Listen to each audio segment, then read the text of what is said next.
Okay, if folks could find their seats, we're going to get started in about 1 minute.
Okay, we'll call the meeting to order.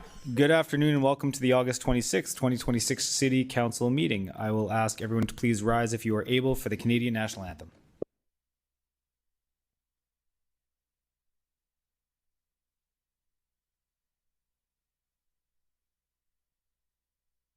Oh, Canada, our home and native land, true patriot love in all of us command, car ton bras s'est porté l'épée, il s'est porté la croix.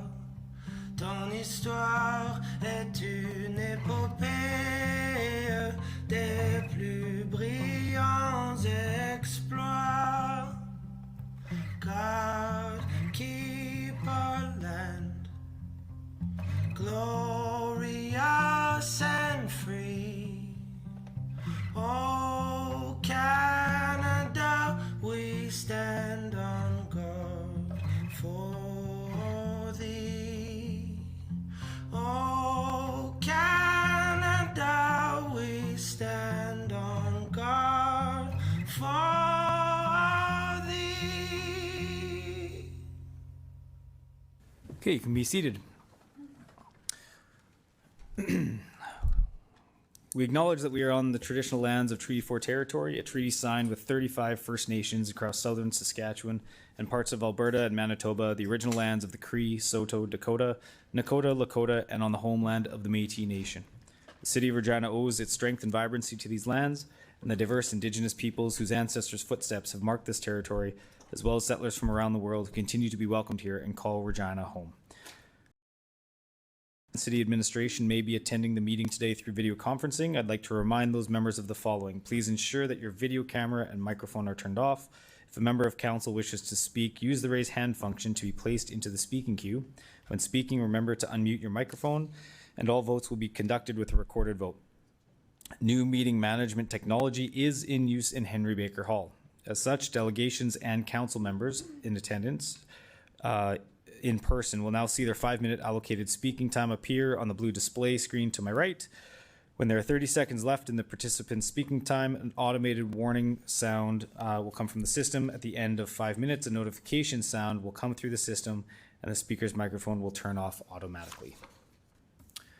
So with that, can I have someone move a motion to approve the agenda at the call of the chair with the following adjustments? Add the registered list of delegations and to deem the following notice of motion as read into the record, to give notice that it will be debated by council at its September 9th, 2026 meeting. That is MN 26-16, Regina City Council composition. Councillor Fro, do you?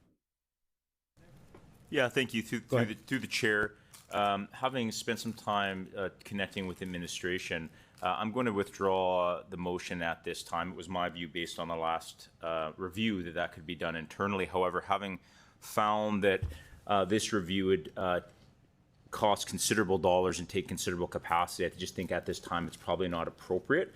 But I'll connect with my colleagues and to see if there's an alternative way that we might be able to do that together. And I appreciate the clerk's information this morning. Okay, thank you, Councillor Fro. So what I'll do is I'll remove that. So I'll ask for a motion to approve the agenda at the call of the chair with the following adjustments, and that would just be to include the registered list of delegations. So I'll look for someone to move that. Councillor Burton. Yeah, and just to be clear, enter withdraw the notice of motion for MN 26-16, Regina City Council composition. So I'll have Councillor Burton and then a seconder. Councillor Rasevich, thank you. I'll call the question. Any opposed, opposed on the approval of the agenda? That is carried.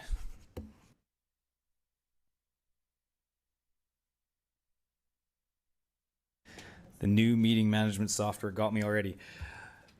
Can I have someone move a motion to approve the minutes for the meetings held on July 28th and July 29th, 2026? Councillor Radens. And a seconder. Councillor Rasevich. Any errors or omissions? Seeing none, I'll call the question. Any opposed? And that is carried. Okay, we will now consider the consent agenda. The consent agenda is moved and voted on without debate as one item, regardless of the number of agenda items it includes. The following item is deemed to be automatically removed from the consent agenda as a delegate has registered to speak, and that is for item CR 26-99, acquisition for a municipal purpose, 2704 Saskatchewan Drive. Therefore, the consent agenda for this meeting includes the following item, that is CR 26-98, Affordable Housing Lands Policy 2026 amendments. I'll ask if any member wishes to remove this item from the consent agenda for consideration and debate at this meeting. I don't see anyone, so can I have a motion to approve the consent agenda? Councillor Flores. And a seconder. Councillor Siklees. And any opposed? That is carried. Okay, next we have a communication for item MN 26-13, project service prioritization. Can I have a motion to receive and file the following communication? That is CP 26-40, Paul McDougall. Councillor Siklees and a seconder. Councillor Rasevich. Any opposed? And carried.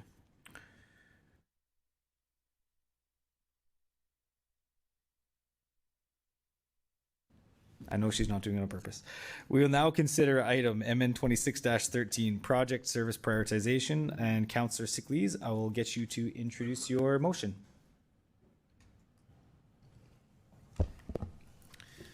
Thank you, Mr. Mayor. Before I do, can I take 10 seconds to do what I did last year at this time and put this on briefly and remind people that in Ward 2, the Harbor Landing Village is having its Country Jamboree, its 6th annual. Last year we were all there, good number of us. Some of us got on the mechanical bull. You know who you are. And hopefully if this meeting ends in a good time, we'll go back there again this afternoon and do the same thing. Thank you very much to Harbor Landing Village for doing such a great job in community. That's my piece for the day. Thank you, Mr. Mayor. I moved to table this item on July 29th because the agenda that day was really full, and this question deserved proper time. Yesterday's budget preview now gives us the context we needed. That was the right sequence. This motion is about excellence. When the City of Regina decides to deliver a service, it should deliver it well.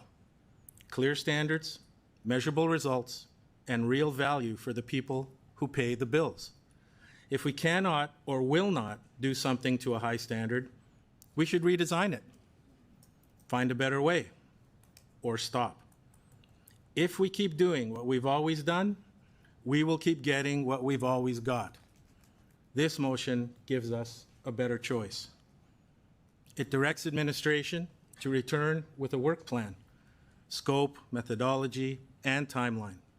Once that plan is approved, we get a clear classification of every city service, core and mandatory, discretionary, and hybrid, with 2026 cost breakdowns attached.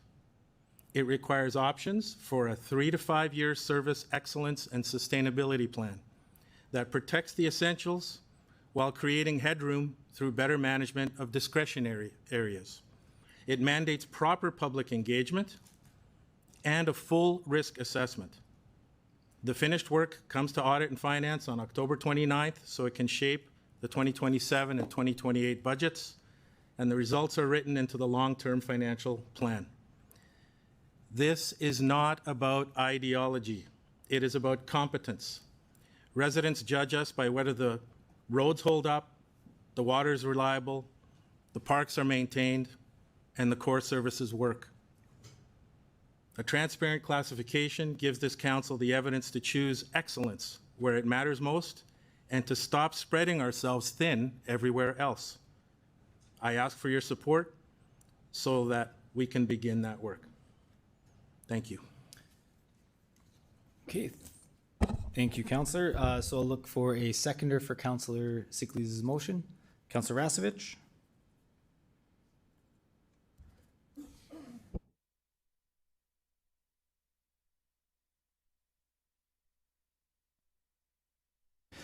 Councillor Sickley's, I've got, so back to you. If there's anything more you'd like to add, you've got a little bit of time left on your time.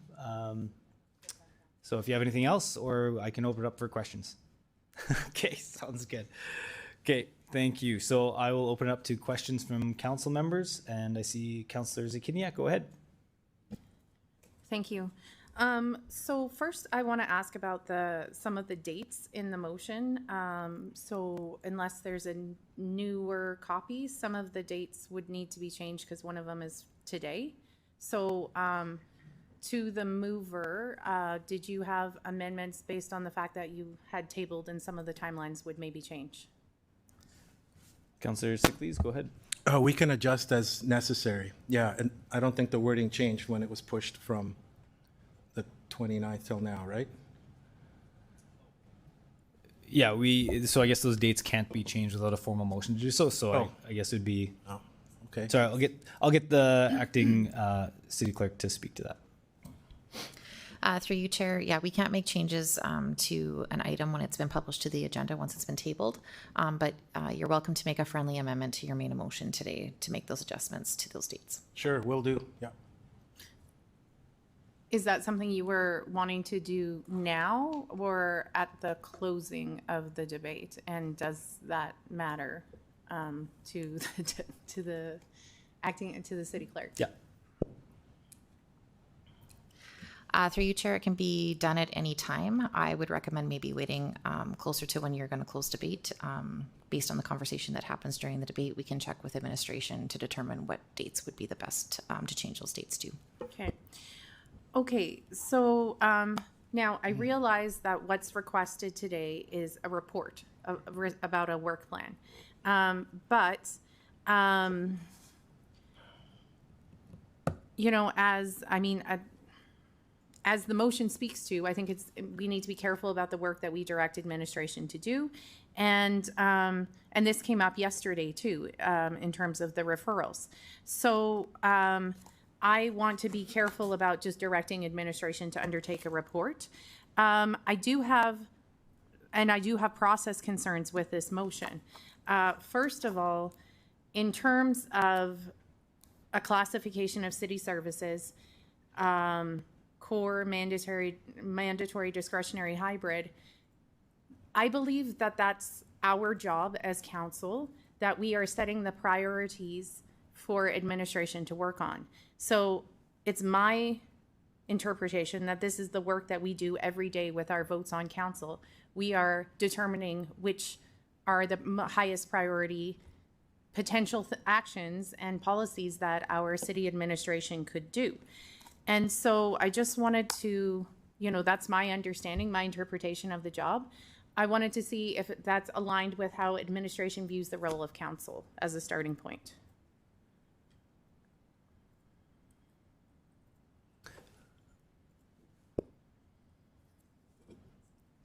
Mr. Nickel, go ahead. Thank you. Through you, Mayor.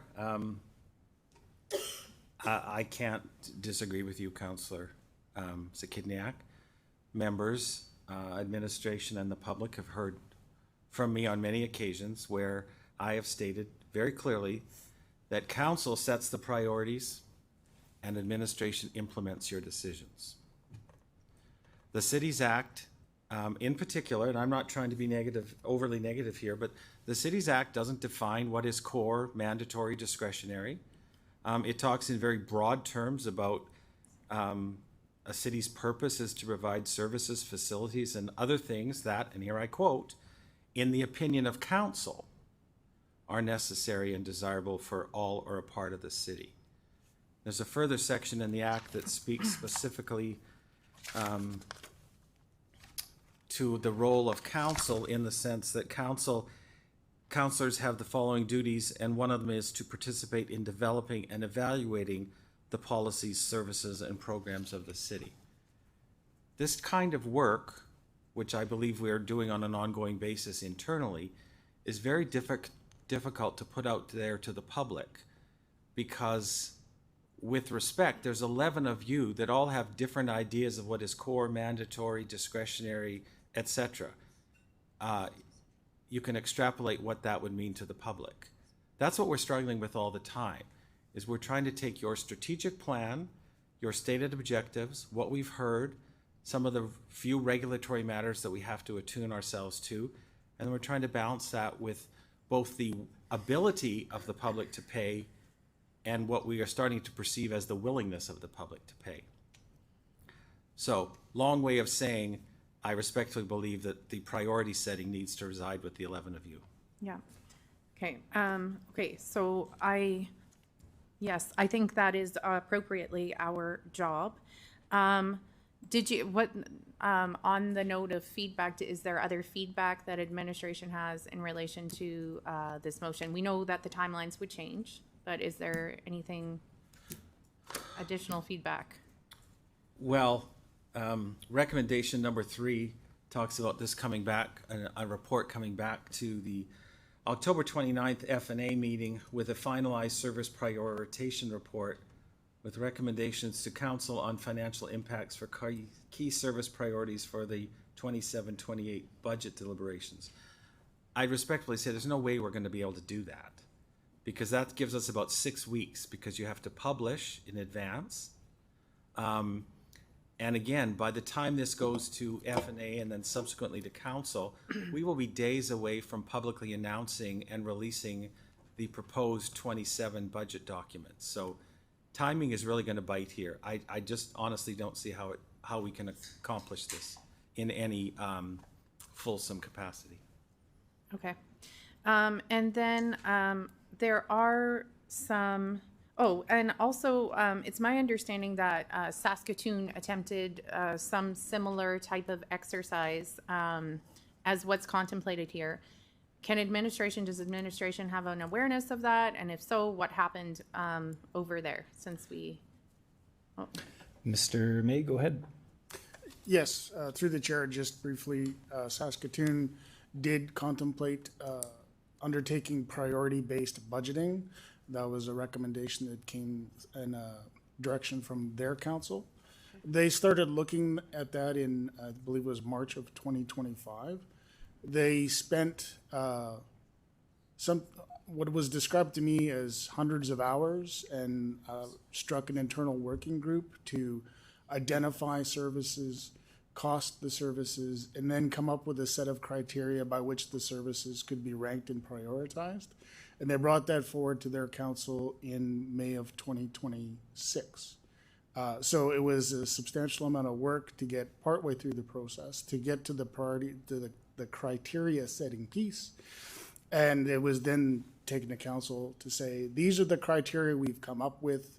Do you want us to proceed using these criteria to rank services? And reading the report and the watching the video and reading some newspaper articles, ultimately the Saskatoon City Council unanimously directed not to proceed any further. Okay, so there was a bunch of preparation work done. At the end, Saskatoon City Council abandoned pursuing that project. They were still looking, correct, that is, through the chair, that is correct. They were still looking for ways to help them make budget decisions, but the criteria that administration had supplied isn't exactly what they were looking for. Okay. And in terms of the potential property tax reduction of 5 to 10%, I don't know if that's for the mover or, well, I guess since I'm asking administration, do we have any idea, like, whether we could verify those numbers, like, just based on this motion, that there would be reduction in property taxes between 5 and 10%? Like, do you have any comfort level in saying, yeah, we could deliver on that? Mr. May? Through the chair, just a quick calculation would say that based on our 2027 forecast, a reduction to property taxes being levied would be $18 million, $17.5 million, somewhere between $17.5 and $18 million. That's the 5% target. In order to find that level of savings, you would be removing or eliminating that amount of service. Yeah. Okay. Okay. And so we saw what happened last year, actually, right? We made some changes to our budget, we made some cuts, and we were trying to determine as a council, are any of these discretionary? And I think what we heard from the public is what it might be discretionary to me is not necessarily what's discretionary to someone else. So these are important questions, but I don't think that this is the way to resolve that question, because ultimately what is deemed to be core, mandatory, or discretionary is subjective. And I guess I also want to ask, like, this motion tasks administration to do this work. So I don't know who could do this work. Perhaps it would be tasked to the city manager, who then needs to reach out to staff areas to report back to him. This puts staff in the difficult position of trying to determine if their job is mandatory or discretionary. And I don't think that's a fair question to ask staff. And I guess I would ask the city manager, do you want to be put in the position to label which jobs at the city are discretionary and mandatory? Is that a fair ask for you as the city manager? Like, what are your thoughts on that? Thank you, through the mayor.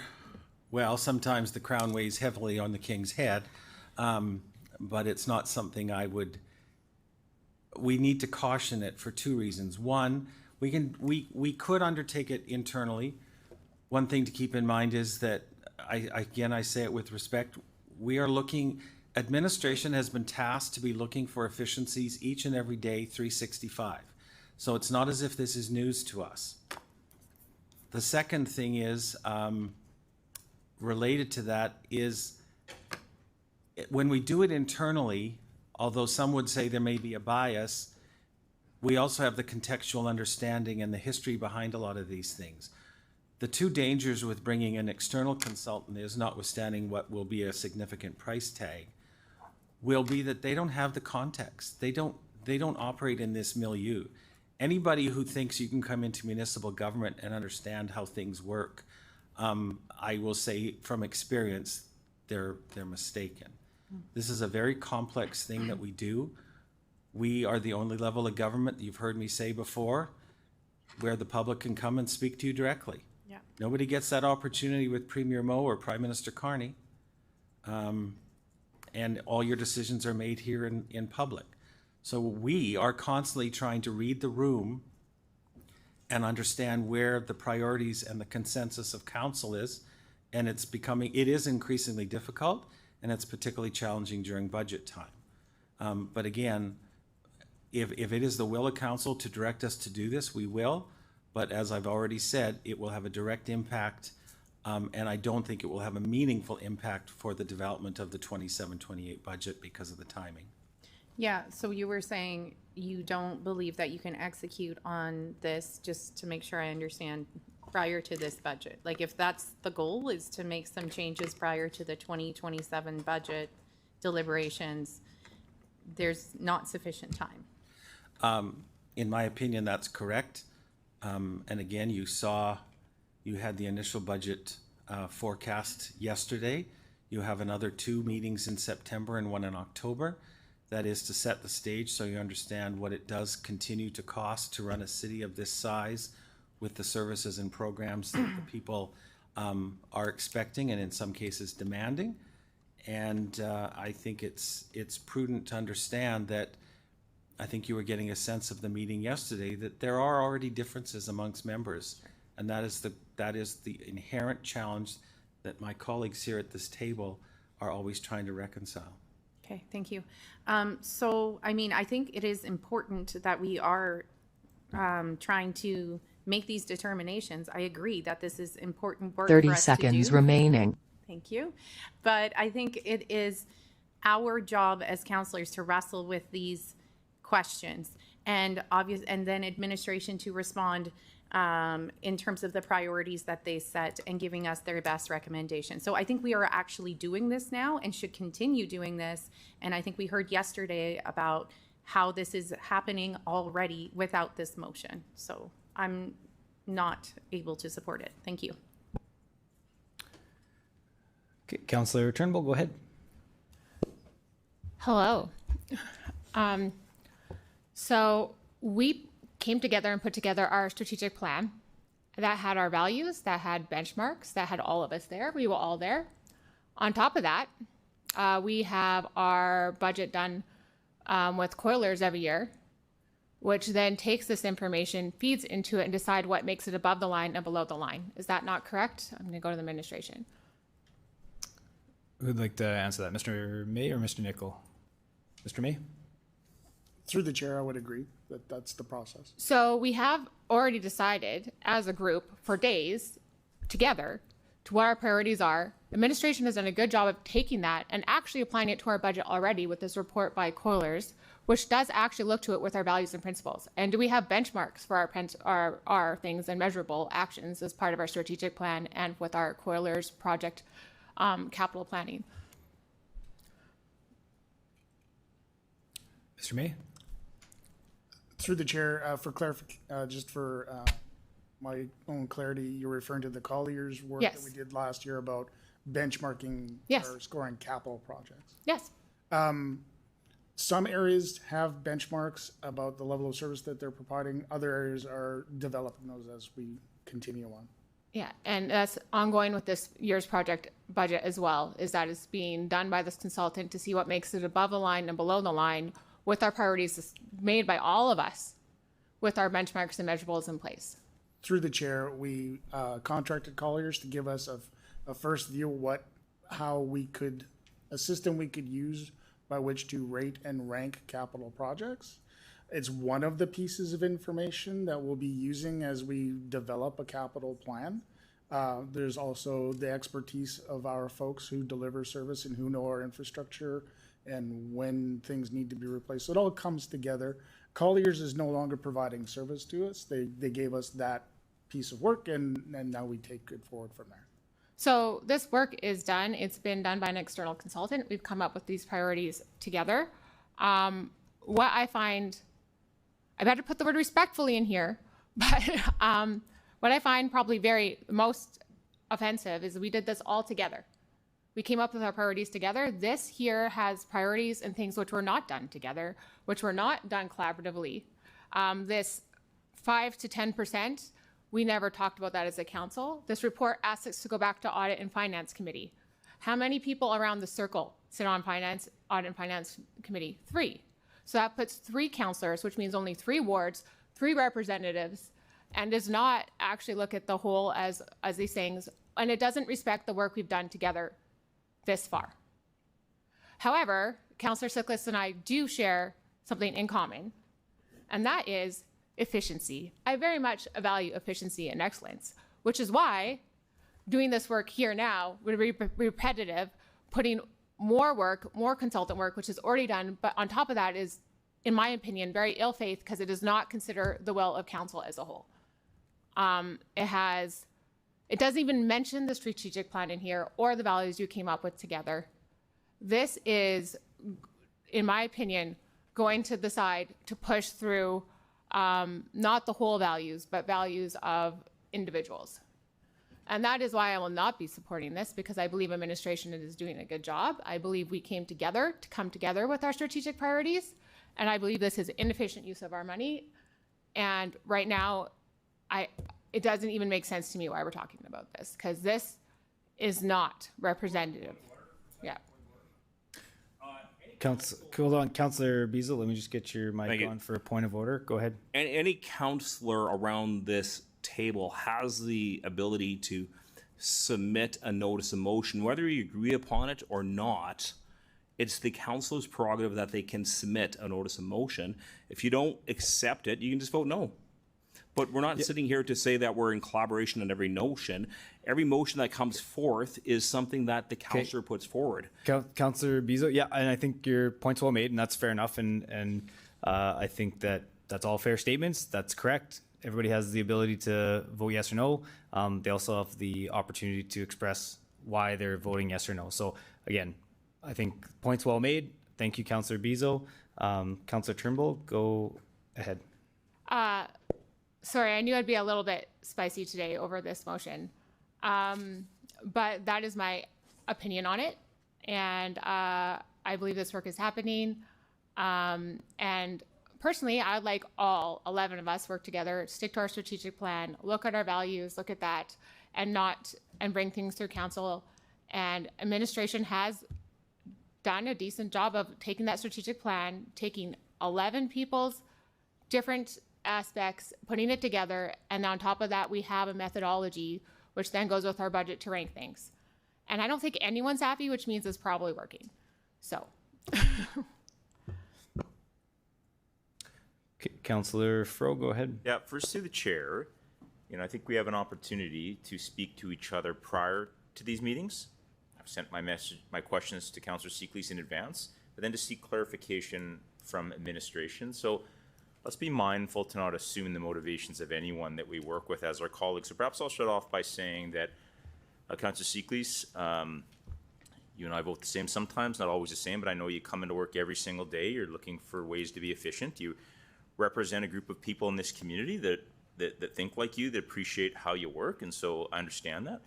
Maybe walk me through so I can better understand like the outcome you're trying to achieve, because I think what we heard from admin, there's lots of different ways to achieve these things. What's our job? What's their job? But I guess I'd like to hear from you in this case, kind of what you're seeing and what the problem you're trying to solve or the opportunity you're trying to seize is. Maybe I'd like to just give you an opportunity to speak to that after that. Go ahead, Councillor Seeklees. Sure. Thanks, Dave. Through you, Chair. When money is tight, I think it's important to know what sits at the top of the list and what sits lower. It's as simple as that. I don't have a predetermined list. I'm not here to bring my ideas to council. I'm here to bring my residents' ideas to council. That's who I represent. Otherwise, I would just be here as a cowboy. Well, sorry, I have the hat today. Making my own calls, and I'm not doing that. I'm bringing forward the very poignant concerns from my residents, and you all can do the same. I'm not asking administration to rank everything that we will rubber stamp. I'm asking them to start the process of asking our people, including mine and my ward, what they want. We keep talking about these surveys that we do, and we make a very big point about saying, well, they're not statistically significant. Well, I'll bet you $1 million that if you put that same survey out with the same questions and make it statistically significant, you'll get the same damn answers. So I don't have a predetermined list of things that I think we should or shouldn't do. If people want to have candy canes sold at every corner, given away at every corner, and that's a priority, I'm all for it. I have a feeling of what people want, but I don't have any predetermined outcome. Some people asked me, Dave, about the efficiency review, and through you, Mayor, there was an efficiency review done in 2021. They work together, but they're different. I'm not looking to reopen that. This sits above it. I just want to see a ranking, and I think the efficiency work becomes more useful because we know where to put the effort. It's not a core services review. I know we've done that too. I also put that 5 to 10% in as a practical illustration, not some sort of cut target. It just asks admin to show what a modest reduction or efficiency gain in the lower ranked services would look like in dollars and service levels. And it's only there to make the trade-offs more concrete so we can see the picture clearly. We decide, yes, we will decide on what those rankings are. But I thought in order to start the process, I would have to give it over to administration. Does that kind of answer some of that? Sorry, I turned my mic off. Yeah, thank you, Councillor Seeklees. Through the chair. So I have some questions for administration. I think what we've heard, and thank you for sharing your motivation, is certainly our job to set the priorities.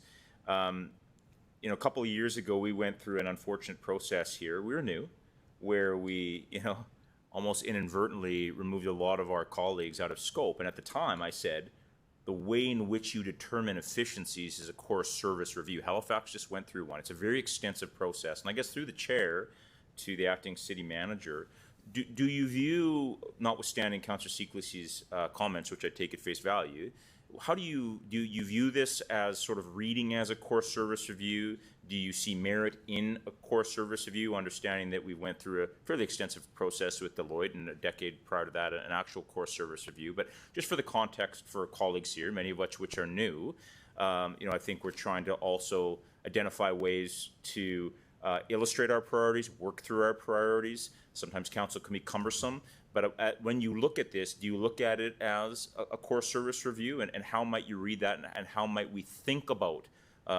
ensuring that you have our priorities at all time? Mr. Nicol? Thank you, Mayor. Difficult, it's a challenging question to answer. I certainly see it as some kind of a core services review. I tend to think of these initiatives, as well-meaning as they may be, are often seen to be an easy way for elected officials to avoid making incredibly tough decisions. I say that with respect, but there is no book, there is no template out there that I'm aware of that has given any elected body an easy way out of making tough decisions. There's one particular phrase in here that it always makes me spin a little bit, and this was the reference to optimizing discretionary services. We have no consensus or agreement about what a discretionary service is. So trying to optimize something that we're not even sure who likes it and in what quantity. So again, I don't think there's anything wrong with the merits of looking at these kind of things. But again, I say respectfully, I believe we are doing our best each and every day to identify these. And again, I think I'm not suggesting it's misguided, but I am suggesting clearly that if we think a core service review in whatever shape or form is going to somehow insulate elected members from ultimately making tough decisions, I would say you're wrong. I will take you back to a year and a half ago in April, when there had been an initial list of $1.5 million in expenditure cuts. At the time when that was brought in mid-April, wow, things really hit the fan around the table. Now, 2 weeks later, we kind of regrouped and we got agreement on it. But what that tells you is, it is tough to make these decisions around the table. That was $1.5 million worth. You'll remember the consternation created last year when we brought up $66 million of potential reductions in response to a direction from you. And that's fine. I mean, it did have the benefit of showing to the public exactly what it costs to run this city. So long answer, perhaps, Councillor Fro, is that I do see it as some kind of a significant program review. And I think ultimately, unless there is the political will for council to really say, fine, we will look at expenditure reductions, then I think we're spinning wheels a little bit. I was involved in this in my career in the provincial government, and originally 40 or 50 programs were put on the table. And by the time it was done, not one of them experienced an expenditure cut. Thank you. Through the chair, I think it's very fair to remind ourselves that it's our job to make decisions and set priorities, and if we do identify and require cuts to make those, I don't think anyone around the shoehorn would argue with that. Efficiency reviews are common, as are core service reviews. These things happen all the time, but there's a lot of legwork and rationale in terms of that goes into sort of what they're needed. And ultimately, at the end of the day, based on those recommendations through the chair, to your point, city manager, it is our job. Maybe just one final question, and then just one quick statement. 2021, Deloitte did an efficiency review for this municipal corporation, identifying 53 opportunities and roughly $30 million in savings. It's my understanding that we acted on a lot of those savings, and through the chair, maybe staff could walk us through if in fact that work is ongoing and how that might impact our day-to-day lives. I also heard and want to note and appreciate that staff every day are looking at ways to be efficient and provide public service. This isn't something necessarily that we do from time to time. But I mean, I think that would be useful. It's also something I mentioned to Councillor Seekley, so I was going to ask in advance. Mr. May? Excuse me, through the chair, I'd ask Mr. Tran to start the answer. Mr. Sorry, through the chair, Mr. Tran, I probably should have told you I was going to ask that question. Sorry about that. That's totally fine through the chair. Yes, your numbers are correct. So since the efficiency review, we have realized just under $30 million up to the end of 2025 of efficiencies, which are mostly through cost avoidances, through different work methods of different departments. We also have some revenues, additional revenues generated, and some cost savings that have been through budget reductions or other efficiencies that are found. Excuse me. The ongoing work that we do within the city is, like you said, ongoing. So the strategy and performance branch does go out to all of the different work areas, and we do encourage all of the different work areas to tell us about, and we publish these efficiencies that are ongoing. We also use KPI data to review how some of the services are performing, mostly the external facing services. And if we do see an issue there are efficiencies generally reviewed or found, and we do report them back to council. Thank you. Through the chair, I think just finally, Councillor Seekley and I and others have talked about, there's a lot of downloading that happens. Cities are asked to do things every day that we weren't asked to do decades ago. And I think probably too many people look for the city in too many cases to do too many things and fix their problems. There's a limit to what we can do. So I appreciate that. And Councillor Seekley, so I certainly commit to work with you to find ways to identify our priorities and make hard decisions. Based on what I've heard today, I can't support your motion. But I will just say in closing, myself included and others come up with notices of motion every day. It's within our elected purview sort of to do so. And then I hope based upon what we hear from administration, we make an informed vote. But let's not discount the motivation until we ask those the intent of what they're trying to do. So I can't support this motion. Appreciate the opportunity to speak to it. Thank you, Councillor Fro, and I'll just echo for everybody. Absolutely, we have that right to bring these forward, and so let's make sure we're debating the issue and not the person. Councillor Flores, go ahead. Thank you. Through you, Mayor. So this was an interesting read, especially after yesterday, because as you said, Councillor Seekley has informed a lot of your motion.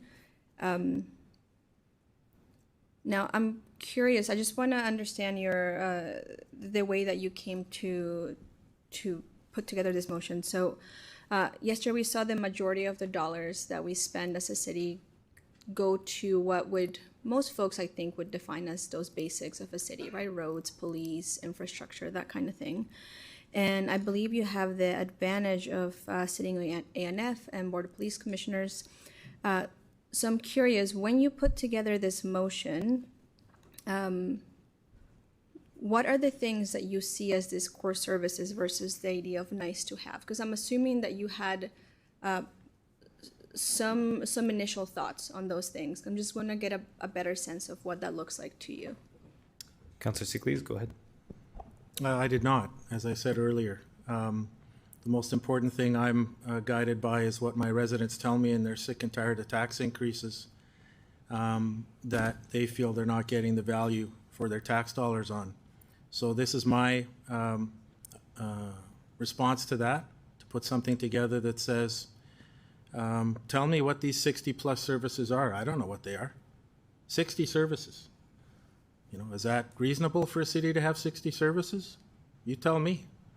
And I mean, some of the basics I could probably rhyme off, you know, the infrastructure, all of that stuff, but I don't have a preconceived list of what, let's say, the top 10 are. And that's something that we can work on. So there's no shenanigans here. It's just, okay, we can't get blood out of the stone anymore. Like, this is enough. Enough is what I'm hearing. I heard it when I was campaigning in 2020 and in 2024. But we seem to be ignoring what the people put us here to do. And yeah, we make some mistakes along the way, and I have too, and we'll fix those up for next year. I'm thinking about grass cutting. But I don't have a preconceived notion of what can be determined hybrid until we all look at it together. This is a group effort. Thank you for that. Now, to your question, I think maybe it's important if administration could, I'm assuming this is kind of fresh based on the work that we've been doing. Could you give us a sense of what those services that the city provides? Not all 60, I know that's a lot, but just to, yesterday learned based on the information that you shared through our budget document that what the money goes to. So I'm assuming those are the majority of our service. So if you could enlighten me with what those services are that the city provides. Mr. Nicol, go ahead. Thank you, Mayor. I'm going to turn it over to, I'll just ask each of my colleagues here at the table to give a brief outline of the services that they provide, which is much of a benefit for you around the table as for anyone in the public who's watching. We also just have to be careful. The number of 60s being thrown around, I'm not sure where that necessarily came from. Partly could be determined on people count things differently. Sometimes they group them differently. So I'm not disputing that. I'm just saying let's not get hung up on a number. It could be fewer, it could be more. So I'm just going to start to my left with Mr. Doney, and if each DCM could just give a very brief highlight of what are the priority programs that their respective division provides. And I'll just add to that, very, very brief, given that we do have a number of budget deliberations where I know we'll have opportunity to talk about all those services. So just a high-level overview would be fantastic. Go ahead. Through the chair, apologize to the team if I forget anyone, but I'll go through the list quickly. So we are responsible for roadways and transportation, transit, all of our facilities and fleet, solid waste, drinking water, wastewater, stormwater, community standards, which is bylaw, and fire and protective services. Mr. May. Through the chair, my folks have got public accounting and reporting, so that's the folks who put out the annual reports and audited financial statements. We have another group of folks who work on internal management reporting, so that's variance reporting and helping operating departments understand their businesses and the financial results of their businesses, as well as, of course, the team that helps put together the budget, which is a small team of people, but also they work with the rest of the organization in crafting all of those things. And in a nutshell, we're the bean counters. Okay, Ms. Williams, thank you. Thank you. Thank you through the chair. We, in our office, we provide legal services. So we provide legal services and advice to the corporation and administration and city council.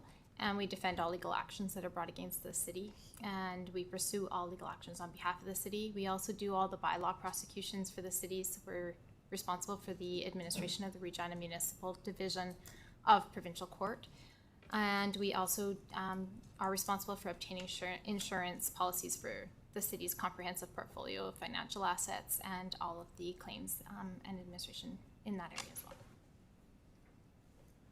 Thank you. Ms. Bryden, go ahead.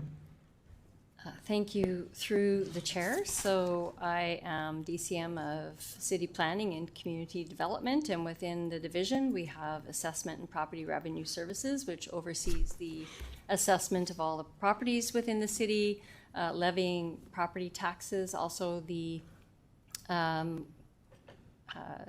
utility billing function and collections for utility billing, property taxes, and sundry accounts receivable.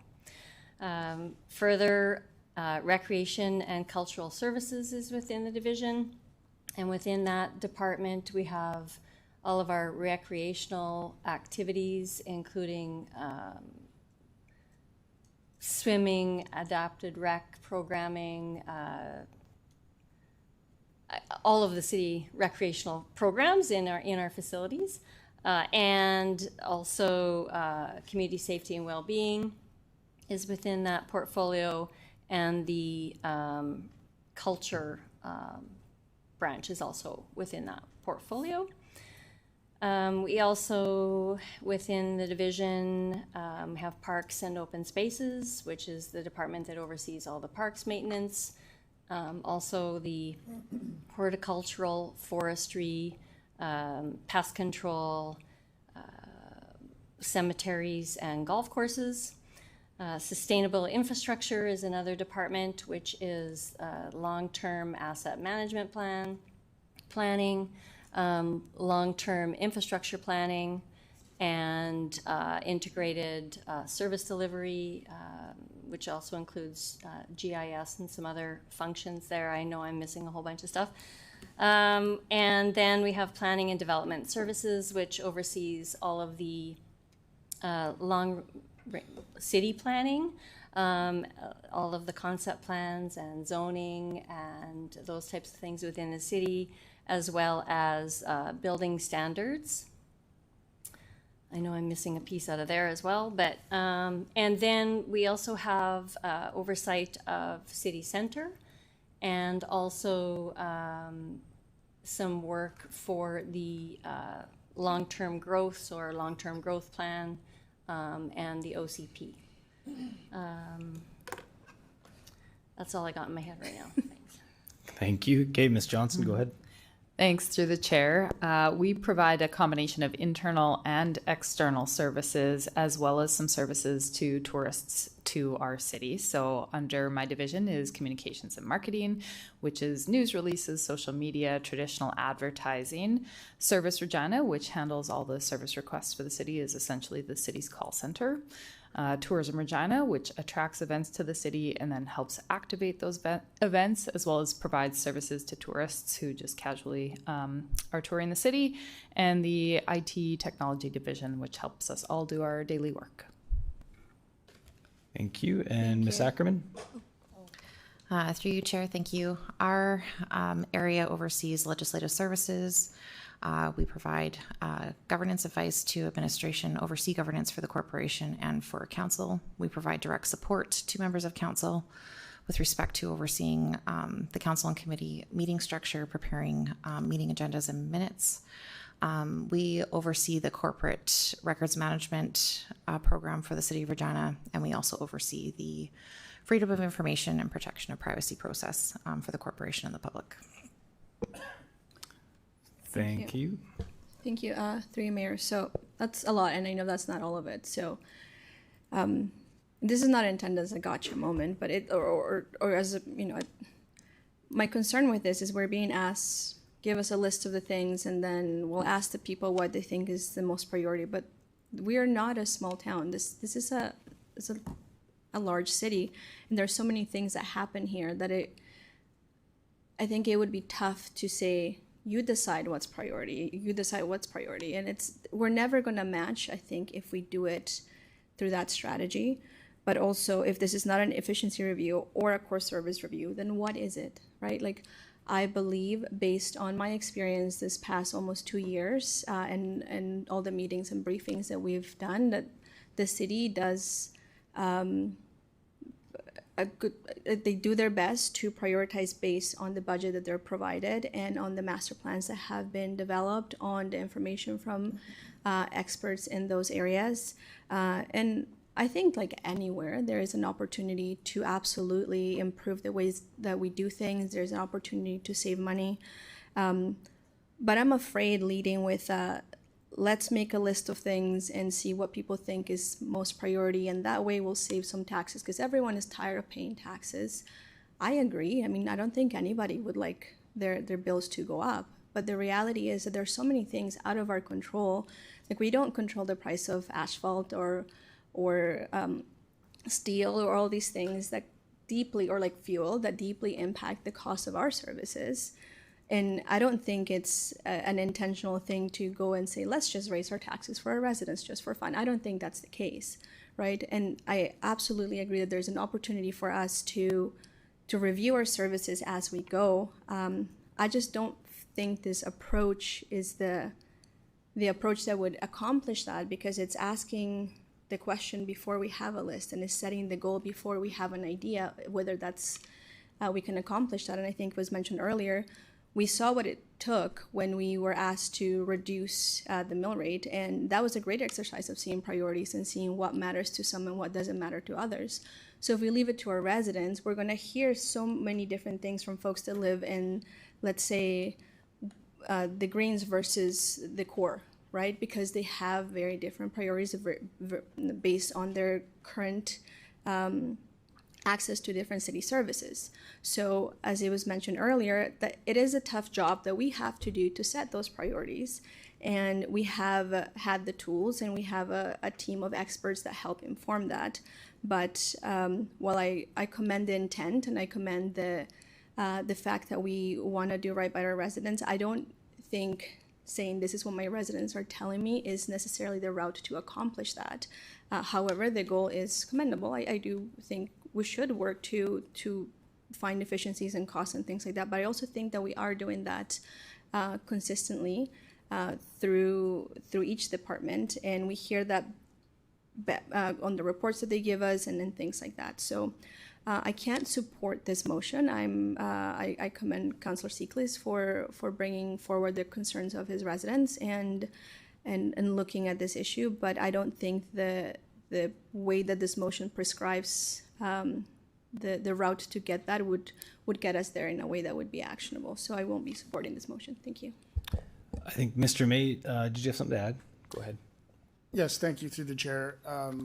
I realized that we wanted to keep things brief, and so we were just having a quick go through of the services provided. But if anybody wants a more definitive list, all of the service list that the city is currently providing, you can go through that table of contents and find the list of things that we do: police, fire, transit facilities. All of those things would be listed in there. And I should take this opportunity, since I have the mic, to mention a group of folks that I left out of my little spiel, which was our folks who look after treasury, banking, and cash management, as well as debt management. So they take care of make sure we have the money where we needed to have it. And then our procurement folks, who help everyone buy the materials, supplies, and services that they need to provide services to the citizens.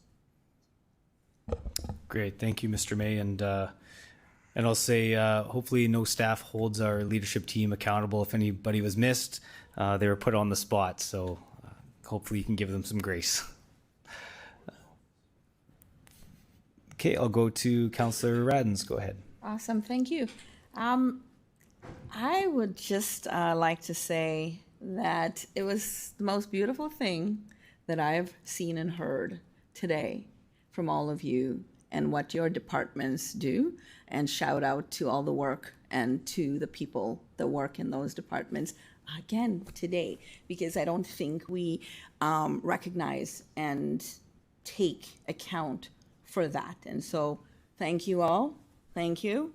Anyways, moving on to the motion. Councillor Seekles, I'd like to just say thank you for, wanting to be accountable and doing good by your residents, and appreciate the work that was put into your motion, though I do have a lot of concerns, and we already determined that $18 million at a tune of 5 to 10% would look like. And so how does that affect our city? And what does that look like? And I'll just bring back some examples of things that we have cut, and now we have to backpedal and reconsider. And so we're going to go back to the weeds, the overgrown shrubs, the flower pots that are in areas that pay the most taxes that have been removed. And frankly, I think if people that are paying the most taxes in some areas of the city want flower pots and that makes them happy, well, then I think we should do that. Dust suppression, sandboxes. That's just a few examples that we have experienced what our residents have had to say to us. So on the item number 2C, public engagement. Well, we've already, thanks to acting city manager's position, which is one thing I flagged right away, a citywide consultation with our residents. Whoa, 6 weeks? Impossible, but I do have questions about if we were to go ahead and do a consultation of this magnitude, because this is not a small feat. Let's be very clear about that. So what would that look like, and how would we do that? Okay, so what are the costs to the city?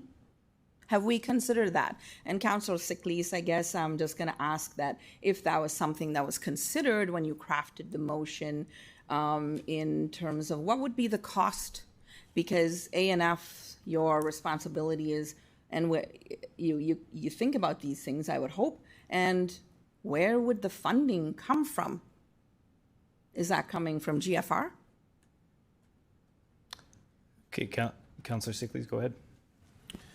Thank you for the question. I don't think we can afford not to do this, which is why I brought it up. As the amount of money would have to come from admin. They'd have to tell me what it costs to do a survey. They've done them multiple times in the last decade or so to put together our policies on things. So I think they know what they paid in the past. So I would ask them what that is. Whatever that number is, I think the long-term benefit of doing something like this and getting an idea of the excellence that people are looking for and the services that people are looking for is worth it. That's pretty much our whole job. Okay, fair enough. Thank you. So through the chair, admin, have you at any point had to do a consultation citywide at any time in the history of the city? And what are the resources? Did we have to hire more people? I'd like to know how much tax dollars we're going to use. Did we increase the mill rate to do that? There's a lot of questions, a lot of things to consider. Ms. Johnson, go ahead. Thank you. Through the chair, it would depend on how comprehensive and what was meant by citywide. So to be fair, we could do an online survey through Be Heard, which would not be statistically relevant, and just open it up to whoever wanted to respond. And we could do that for free or within the cost of our annual payment for that service, which we already pay for and use regularly. Now, usually when we do a survey that we want lots of responses to, we also market it. So we would pay, on average for a small level survey, maybe $5,000 to ensure that we've told enough people about it that we get a good response rate. So that is sort of the lowest cost option.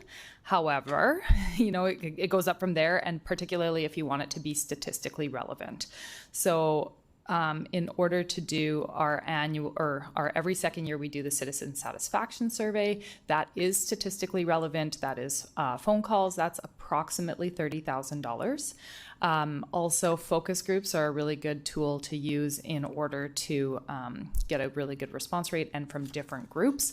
Focus groups, again, similarly, about $30,000. We would have an external facilitator and somebody that would help us do that. We have a very small engagement group within the city. So it would depend. If we were to put together a proposed plan, we could do it within a variety of budget options, and then you would just, get results that aligned with those budget options. Great, thank you.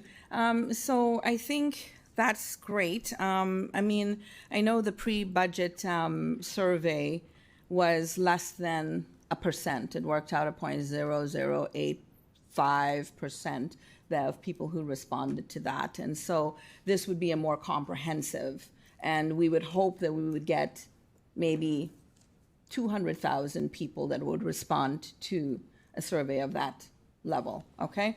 For it to be even valid. Through the chair. So statistically valid doesn't necessarily mean number of respondents. They try to, we have a third-party group that does that for us. And so they reach certain demographics, certain postal codes, certain age groups, and so that it's representative, but it wouldn't be actually that many respondents. So but all to say again, as you mentioned, through the online survey, we had a very small number of respondents. We didn't pay much to advertise that survey, and the survey itself was free to administer. So we would want to take this away if we were asked to do this type of engagement, determine what our results that we're hoping to get would be, and then we'd build out a plan accordingly and then a budget accordingly. Okay, wonderful. Thank you so much for that. Okay, so Councillor Siklees, I just have one question. We already heard that Saskatoon did this, did exactly this, and is that what you're looking for? And what are you envisioning to accomplish this ask? Councillor Siklees, go ahead. I can answer the latter piece. The first one was, did I know about Saskatoon? Yeah. No. What I'm hoping will accomplish is what was in my initial preamble, simply to take the 60 or whatever the number is, services, make it clear to people what they're paying for, and ask them what the priorities are. What are the priorities? I'm not asking to analyze the service. I'm just asking to prioritize them, and then for the group of us to decide like what the top ones are as a group. And it's obvious what the top 3 or 4 might be, like we talk about them all the time, but how many more? And how much more are we going to continually add to the tax burden of folks? I don't see a windfall coming our way. Growth is good, but growth is expensive. So that's a balance we have to play in terms of growth of people, which is happening, which is great. But we are a big city geographically, so sometimes growth adds expenses that we need to catch up on over time. And we just don't seem to have any room. We've got 4 reserves that aren't even in the dollar amount isn't even in the minimum of the range on. Plus, if an emergency happens, I don't think we're well prepared. I think we could be better prepared. And I would encourage you to come to the Audit and Finance Committee meetings and watch and hear and participate as well, including the public. And I think it just goes to the theory of why I'm here. I'm not here to bring my ideas to the table. I have some, of course I do. I'm here to represent my people. It's not a party system, it's a ward system. So I'm only bringing the concerns that I hear. Are a lot of them the same everywhere else? I think they are.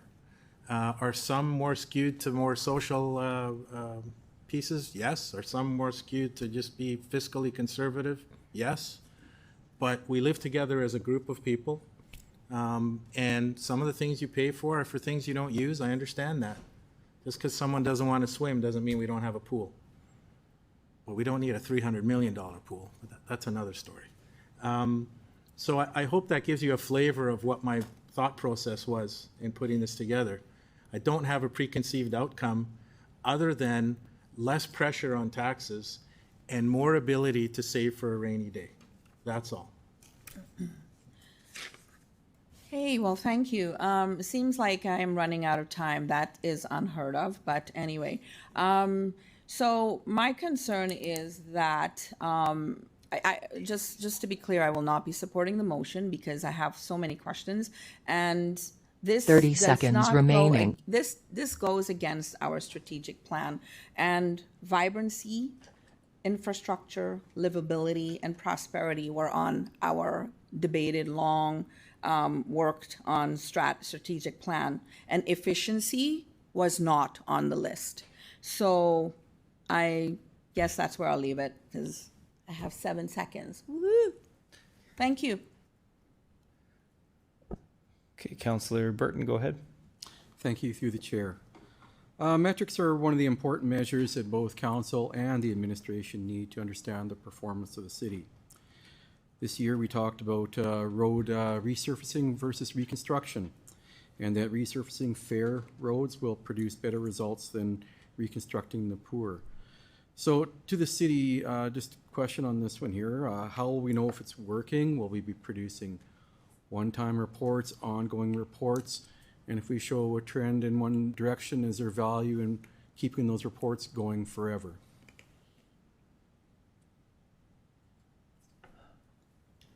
Mr. Nickel?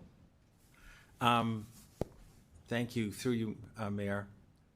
I'm not exactly confident I know where you're going with the question, Councillor. I mean, we do have metrics we are measuring all the time. We are trying to make sure that we have the efficacy of, are we spending good money on something that is worth it?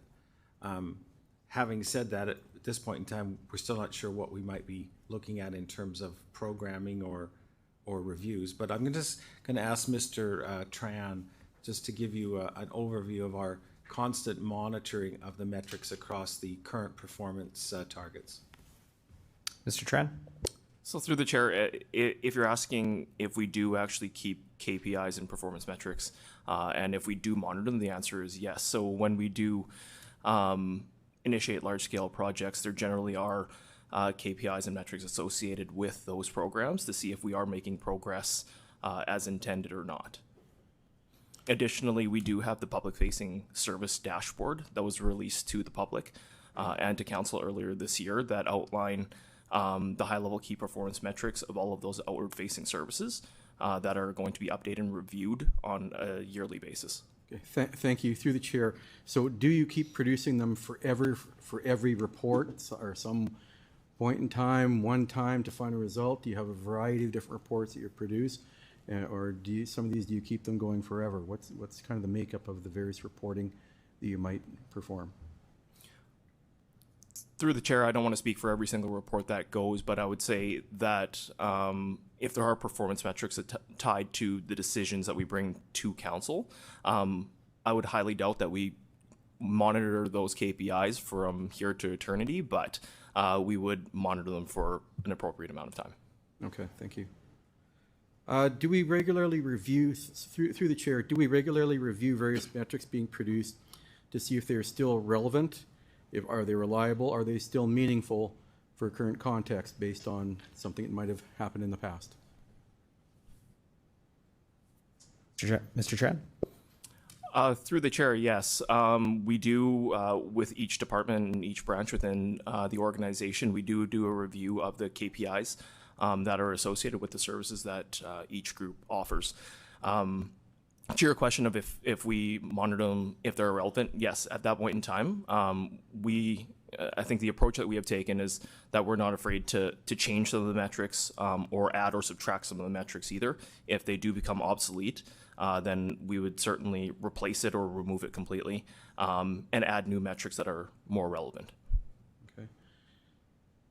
Thank you. So my question to the administration is, do you guys feel you guys have the metrics and the report and those KPIs that allow you to report on the performance of the city to council and allow the city council to have that insight into the performance of the city and the various projects. Mr. Nickel? Thank you. Through you, Mayor. I'm going to ask Mr. Doney and Ms. Bryden to speak on that, as they are the two divisions with what I would consider the most public-facing services that we offer to residents. And I think what goes on in their respective divisions and how they are meeting performance targets speaks volumes to where the corporation is as a whole. Okay, and Mr. Nickel, would you like them to do rock, paper, scissors, or would somebody like to volunteer to go first? Mr. Doney, go ahead. I'll just start on a few different services. Obviously, we won't go talk to all of them, but I would say that we've done a lot of work in the last couple of years on KPIs and measuring our services and tracking them.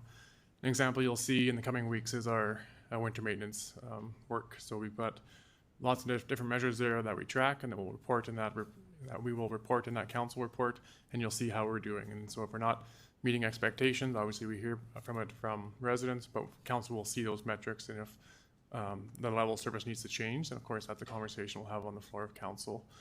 So in summary, I think we're doing a great job. Always room for improvement, but always making sure that we track things and adjust as the future changes in front of us. And Ms. Bryden, go ahead. Thank you, through the chair. I would say yes, we have KPIs in place that help us measure, and certainly when we, as Mr. Doney said, when we're bringing reports like the Parks Master Plan or those types of things forward, we describe those and we talk about those. As we hear things from residents, as we hear things from council, we are constantly reviewing our KPIs to make sure that they're consistent and in tone with what we're hearing, and that we're able to ensure that we're meeting our levels of service as we've identified. I think in some cases, some of our KPIs are measurable across the country, and I'll speak more specifically around some of our permitting KPIs, which I take every opportunity to talk about, that we're leading across Canada in terms of our response in terms of permits and those types of things. So that's a very public and I would say national KPI, and puts us in a competitive nature with other communities for those types of services. We do have a report coming forward this fall that talks about our parks and our playgrounds, and I think you'll see in that report how we actually are looking at our costing, if you will, and we'll be looking at and talking to you about the level of service in terms of our parks and parks infrastructure and our ongoing costs for those facilities. So I would say, yeah, this is something that we are looking at every day, all the time. The pressures from community are always there to do more, and we know that we don't always have more. So we stretch things as best we can. Okay, thank you very much. No more questions. Thank you. Councillor Mancinelli, go ahead. Thanks. Can you hear me okay? Yep, we can hear you. Okay, I'm just traveling, so I got no video right now. I just wanted to chime in. I thought that Mr. Nickel had pretty valid points about council decisions and our responsibility in making the decisions through budget time. Core service reviews, efficiency reviews, they're all great catchphrases. They've been done many, many times. We went through a really, really meaningful exercise doing this current budget with that proposal for the cuts towards our budget in 5% range. We've seen the outcry from our community. There was low-hanging fruit that we didn't want to make the hard decisions on for things like Massey Pool or some of the rinks. I think once we're able to face those responsibilities, then maybe we can get onto the stuff where we can look for other efficiencies. But I think Mr. Nickel's point was really well taken to me from my experiences in my tenure, that oftentimes political outcry and logics don't always match. And I think that's where the responsibility often lies, more than core service reviews or fancy investments. It's just meeting the responsibility for the hard decisions. And I appreciate the debate today. I really appreciate the context provided by both administration and all the other councillors. It was quite interesting, and thank you. That's all I have to say. Thank you, councillor.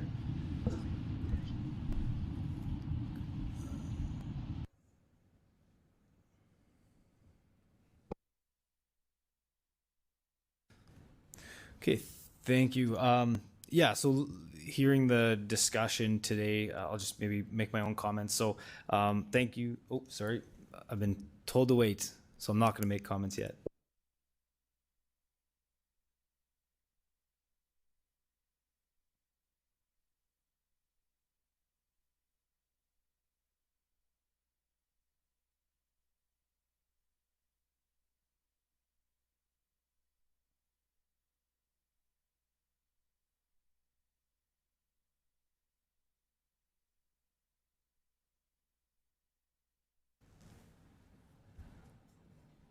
Yeah, I'll wait. Okay, thanks. Yeah, thank you, Councillor Sickley, for bringing this forward, and I think it's a good discussion to have. And you know, like has been mentioned, I think you're bringing a perspective and a you know, from your residents and what you're hearing clearly. And I know we've had some great discussions at Audit and Finance, and even just you and I about some of the things that you're hearing, and so I think that's fantastic.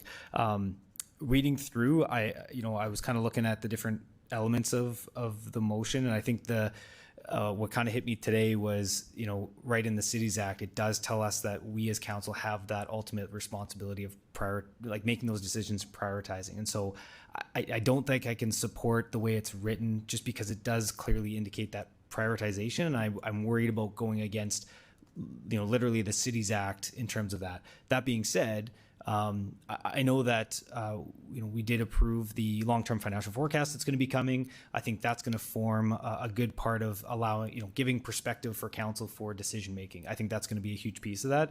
And and just to be clear, like, I think, you know, when you had as an example core, mandatory, discretionary, hybrid, and I know in some talks that we've had about some of these items, I just want to, and I don't want to speak on behalf of you, but I know some of my understanding was, you know, you were trying to get to an example of, you know, how can we put perspective on some of those services. So I appreciate that. And I think that's important to note, is that I definitely understood that you weren't trying to have a preconceived outcome on this, and that you were trying to find a way to give more perspective as to how we go about those decisions. But ultimately, I can't support this the way it's written, mainly because it's in the sequential nature, and that it has the work plan with the service prioritization. And just from what I heard from Mr. May and Mr. Nickel, I just worry about going contrary to the Cities Act, where we do have to take on that primary responsibility. So, but that being said, I very much look forward to the long-term financial forecast that'll be coming back, comparing that to our budget discussions, and having a fulsome debate at budget time to make sure that we are looking at many of the items that you have listed here today. So thank you to administration for the context and providing all the information. And thank you to Councillor Sickley. I think this is an important discussion to have, to make sure that we are giving a holistic view as to the concerns that are being brought up by our residents. So with that, I'll go to Councillor Rasevich. Through the chair, you know, you've kind of summed up a lot of what I'm thinking, because the spirit of what Councillor Sickley is trying to portray, I agree with. And, you know, we have to, I guess, decide generally what the priorities are, and we have to decide what the service levels are.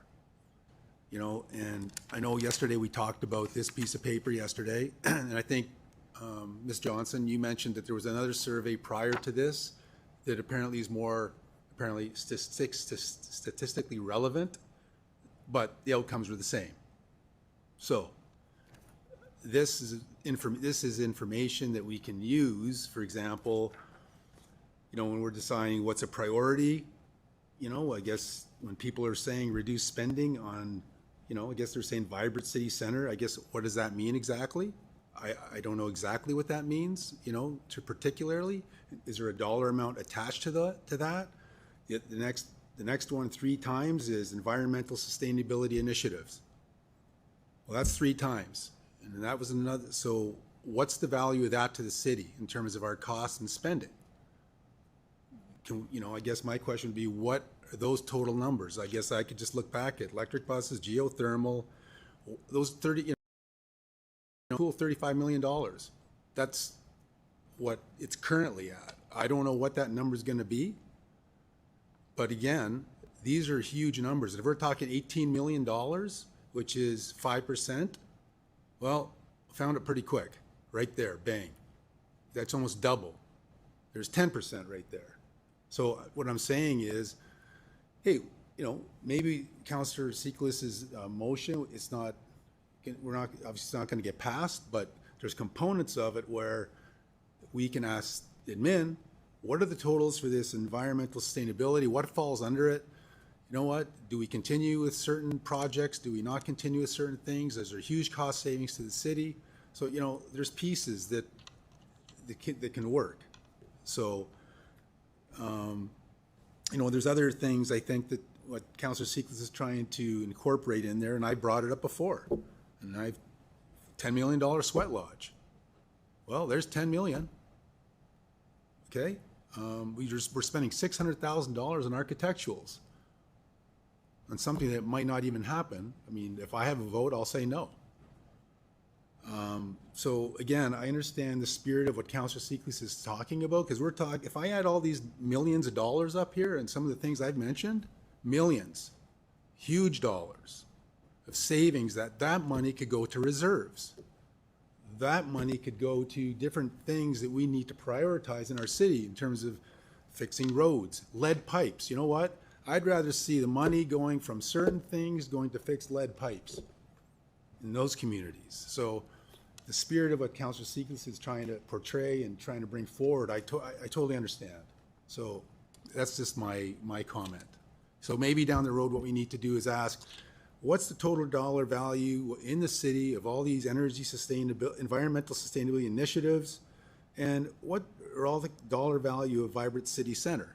You know, and then obviously it's us to decide, hey, certain things, yes, you know what, we want to move forward, and certain things we don't. But again, I guess those are our decisions as a council. So anyways, thanks, George.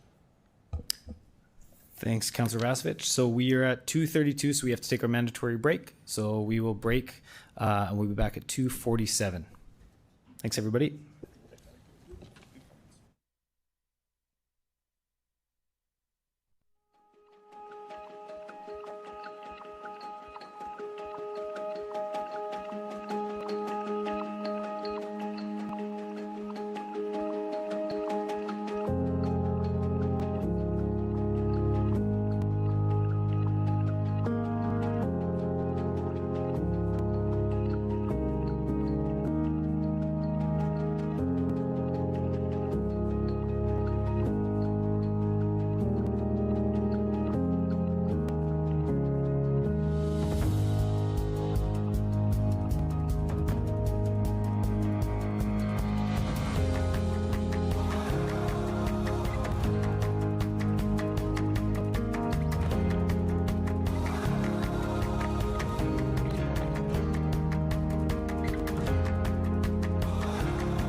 Okay, if folks could take their seats, we'll get started in 1 minute.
Okay, we'll call the meeting back to order, and I have Councillor Bizo up next. Go ahead. Thank you very much through the chair.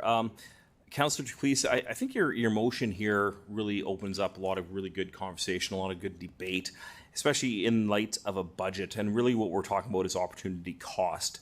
References, which is Saskatoon. I don't care what Saskatoon does. I care what we do. Saskatoon, you go and buy plastic rocks. I don't want to buy plastic rocks. I want to make sure we're getting the good value for our dollar.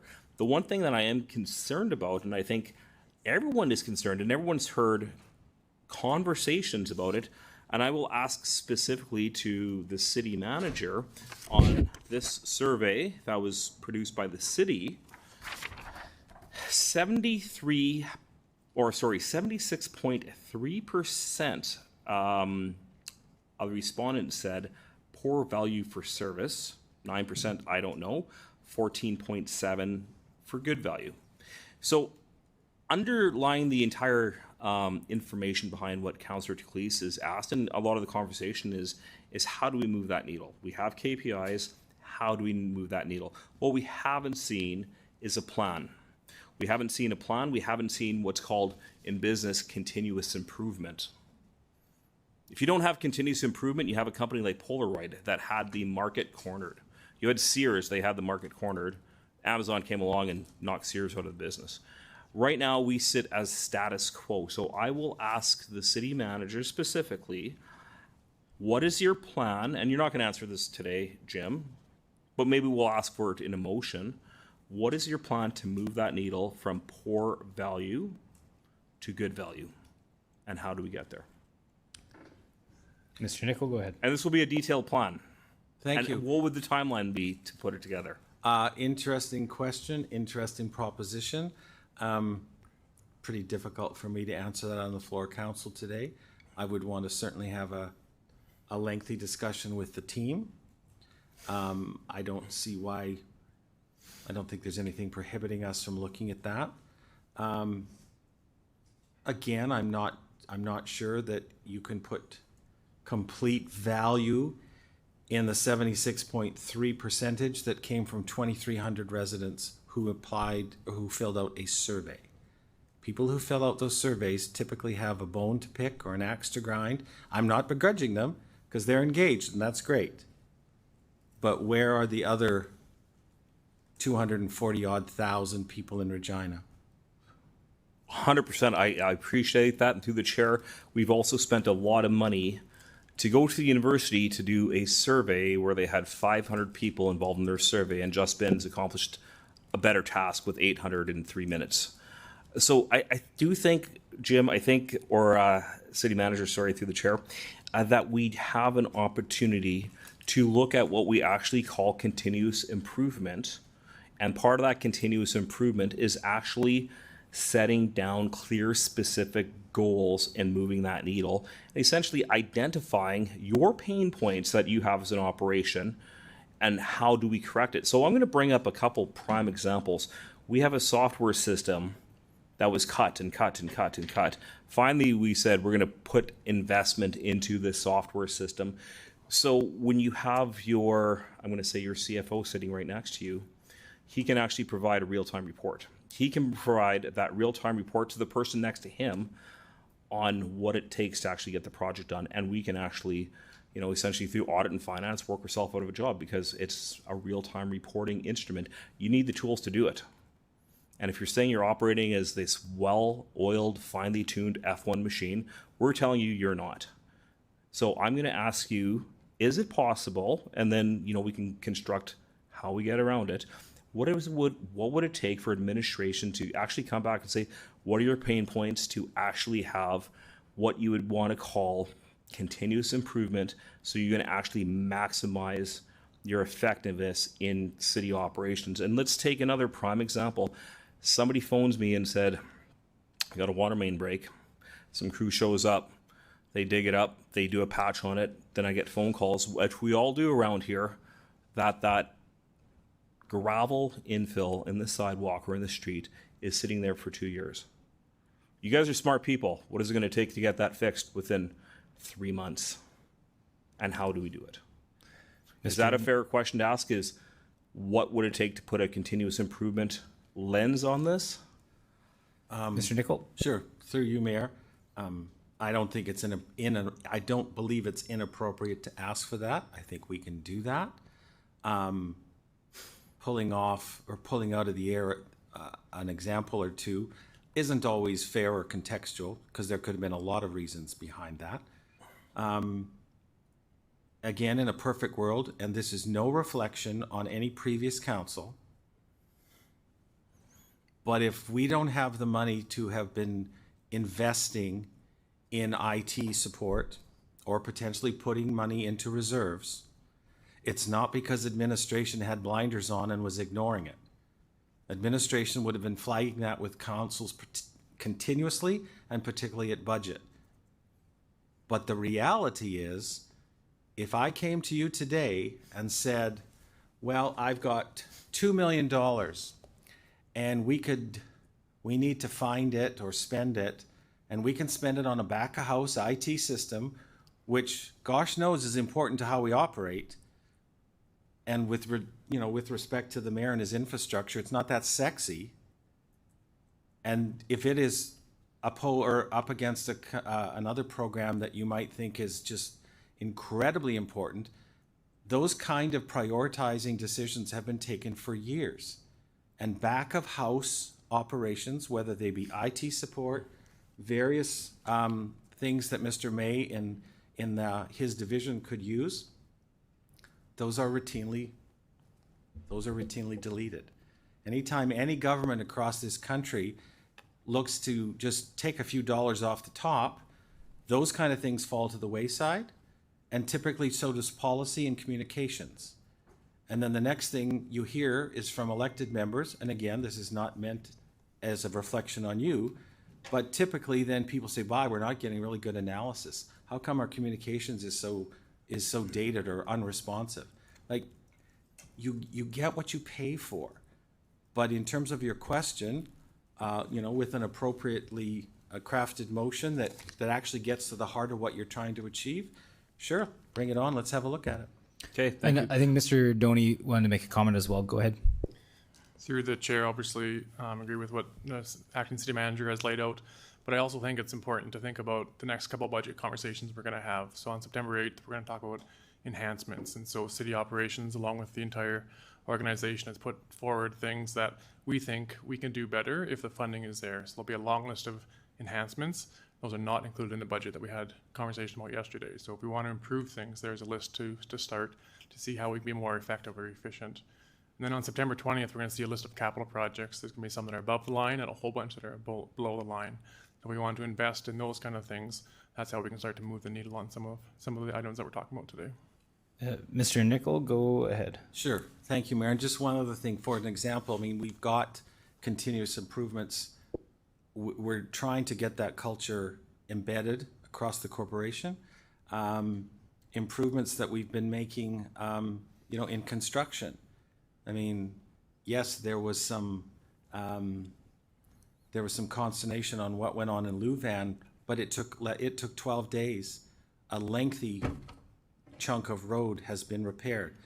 We always ensured that there was at least 2 access points across to Harbor Landing, et cetera, et cetera. I'm just going to ask if Mr. Tran can just outline a couple of more, because again, his particular department is the one who's pushing the continuous improvement in terms of working with divisions. Mr. Tran, go ahead. Through the chair, yes, further to what the city manager is talking about. Part of the result of the efficiency review years ago was to establish that continuous improvement culture and mindset throughout the organization. And one of the things that we have started to do is capture some of those improvements that do happen throughout the organization. We have published a list of improvements that we have made over the years, whether they be resulting in financial benefits or not, is up to the individual improvement. But this is something that we certainly are working on and are still trying to push throughout the organization. And just before I go back to you, Council Bizot, maybe just because I've heard it a few times from council members, either Mr. Nickel or Mr. Tran, maybe is that something you could share, just whether it's a link or a PDF or whatever to council, just to share that kind of that with the progress, maybe a bit of the history, but mainly the current state, just so everybody's kind of up to speed on it, because I've heard some questions and it might be beneficial to all of council to have all of that information, if that would work. Mr. Tran? Yes, through the chair, we can share what we did share with council late in 2025, or it was either late 2025 or early 2026. We do send a memo to council every year updating these efficiencies so that you are aware of them. But yes, we can certainly send the last one that we did. Perfect. Yeah, I think it would be good for just a refresher so it's easily accessible to everybody and everybody's up to speed. That'd be great. Thank you. Go back to you, Councilor Bizot. Thank you very much through yourself, Mayor. I think, in summary, I think George's motion here kind of really opens up the doors of what we're hearing as councillors, right? No one is going to say where we're sitting to administration, you're going to cut your way to the top. That's not going to happen. But we're not going to spend our way to the top either. There has to be a balance. It's an opportunity cost of how to get there. We have to face facts within the city, our residents and administration, that we do have this problem. It's called aged infrastructure. We also have a problem with, as Councillor Teclis said, reserves. We were told many times we don't have the money. We were told many times by 2029 we are broke.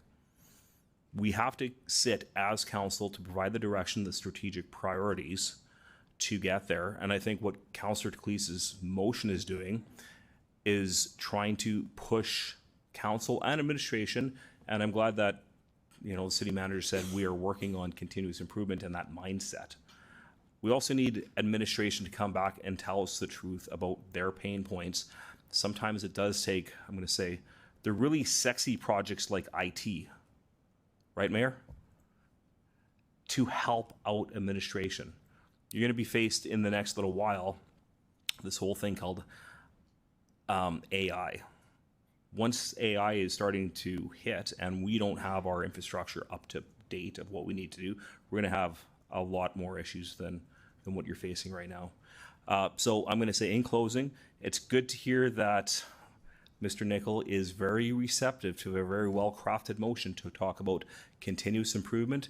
And also, for the record, Mr. Nickel and everyone else who was involved with the pavement projects this summer, the ring road went off fabulous. 30 very seconds quick. remaining. The bridge work is progressing very nice, and no one is going to dispute, even though 12 days of bypassing to get a really paved Louvain Road, no one's complaining about that. They like that.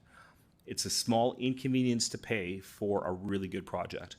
Now we just have to start moving that needle so that perception right here gets changed so we can actually prove that we're doing something really good for our money. Thank you. Thank you, Councillor Bezo. Okay, with that, I think everybody has spoken at that point, so I'll go to Councillor Sicklys for closing. Go ahead. Thank you. Through you, Mayor. I had a real humdinger of a close. I'll be throwing that out because this won't pass. So let's be practical. I won't be asking what you'd like to see. I'll let this die today and let the media do what the media does. Hopefully they're covering this and paying attention. And hopefully I can come back to you with something that's palatable. Because I am willing to make changes. Like I said, I don't have a preconceived outcome for this. And I was hoping we could get something done that fits into the long-term planning piece that's coming up at City Council, at A&F. I do believe that we need to show our neighbors every day that their tax dollars buying excellence where it matters most. Councillor Bezo brought up a couple of great examples of where excellence has happened.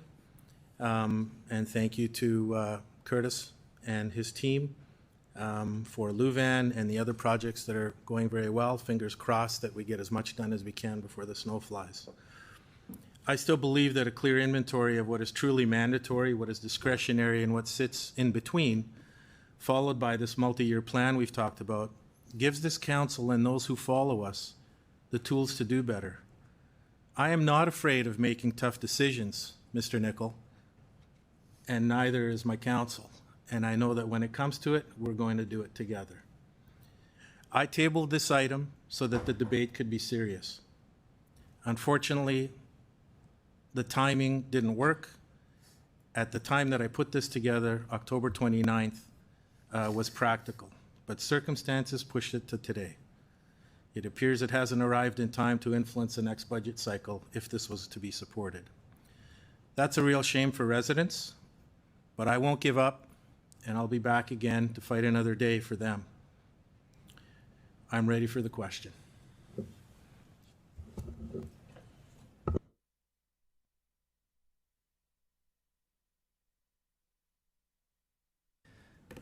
Okay, before we call the vote, just we do need to change the dates just so they're reflective of, so they're accurate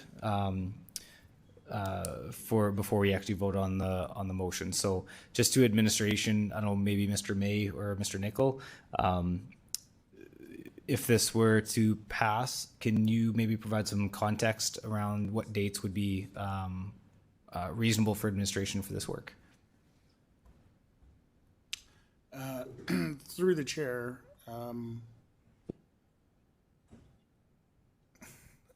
if I think back to the councillor's original motion before the delays in tabling, I think there was a 3-month gap between coming forward with a month to come up with a plan and then a 3-month gap to sort of put the plan in action once it's been approved. Is that correct, councillor? So that would be my advice in terms of rejigging the dates in this motion.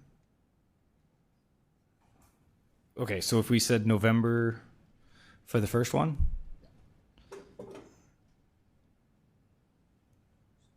And then that would put you into, if it's approved, then I think remembering back to the original sort of timeline that was inherent in the motion, that would put bringing back the results in March of 2027. Okay, and then March of 2027 would be for the Audit and Finance Committee.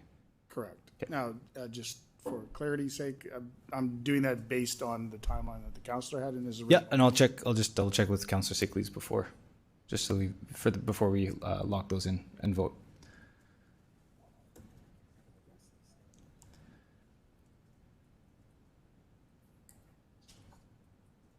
No. Okay, Councillor Sickleys, I'll just look for you to concur or not with Mr. May's assessment of the dates. Through you, Mayor, just a quick question. What's the point of doing this when we've heard from enough people that this will fail today? And until the vote has gone through, we have to treat it wholesomely. Just talking to the city clerk, so she just wanted to make sure that we had dates that were realistic. I'm just trying to use common sense. I guess we're not going to do that. So yes, I approve of those. Thank you. Okay, and with that, I'll ask the clerk to start the vote, please.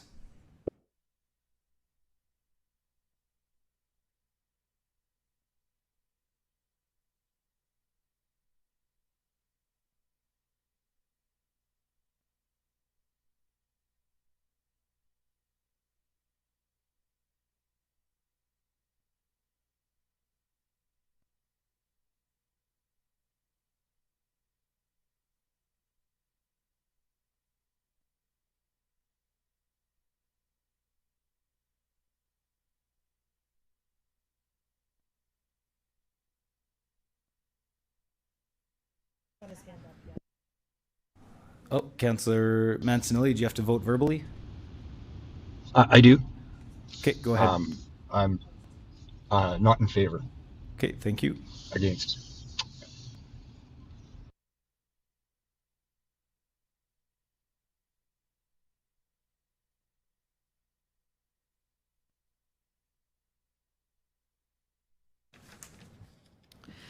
Through you, Mayor, the motion is lost in a vote result of 8-3. Those voting in favor as follows were Councillors Bezo, Rasevich, and Sickleys. Those voting against were Councillors Burton, Flores, Fro, Mancinelli, Radins, Turnbull, Zakidniak, and Mayor Bashinsky. Okay, next we'll go on to item CR 26-99. So we have a delegation on item CR 26-99, acquisition for a municipal purpose, 2704 Saskatchewan. Sass Drive. I'd like to call upon delegation D 26-77, James Elliott.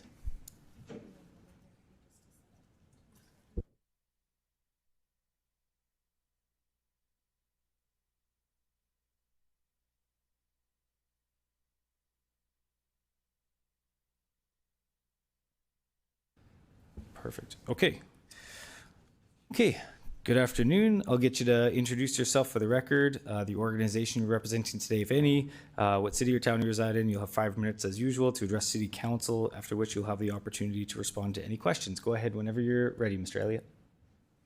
Thank you, Mayor and Council. My name is Jim Elliott. I live in Regina, and I'm opposing the proposed purchase of these lands as outlined below. I guess the principle of sustainability is foremost in my mind, and therefore there are a number of things that this project will do which goes against that principle of sustainability. First of all, as has been pushed a number of times to try to reduce the amount of asphalt and concrete we're using, this clearly adds to that total. It also, again, increases the amount of greenhouse gas emissions when the city has passed unanimously to go to 100% renewable and to reduce carbon dioxide emissions. And your lack of action on this, I've seen firsthand when I went through southern British Columbia this past week, seeing the fires burning as well as thousands evacuated.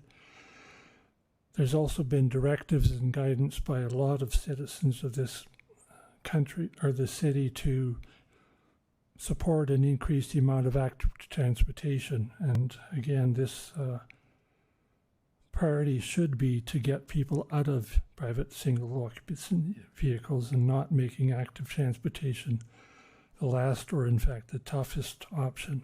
And further, if you're sticking another freeway cutting across this city that in fact pushes people away as well as isolates them even more.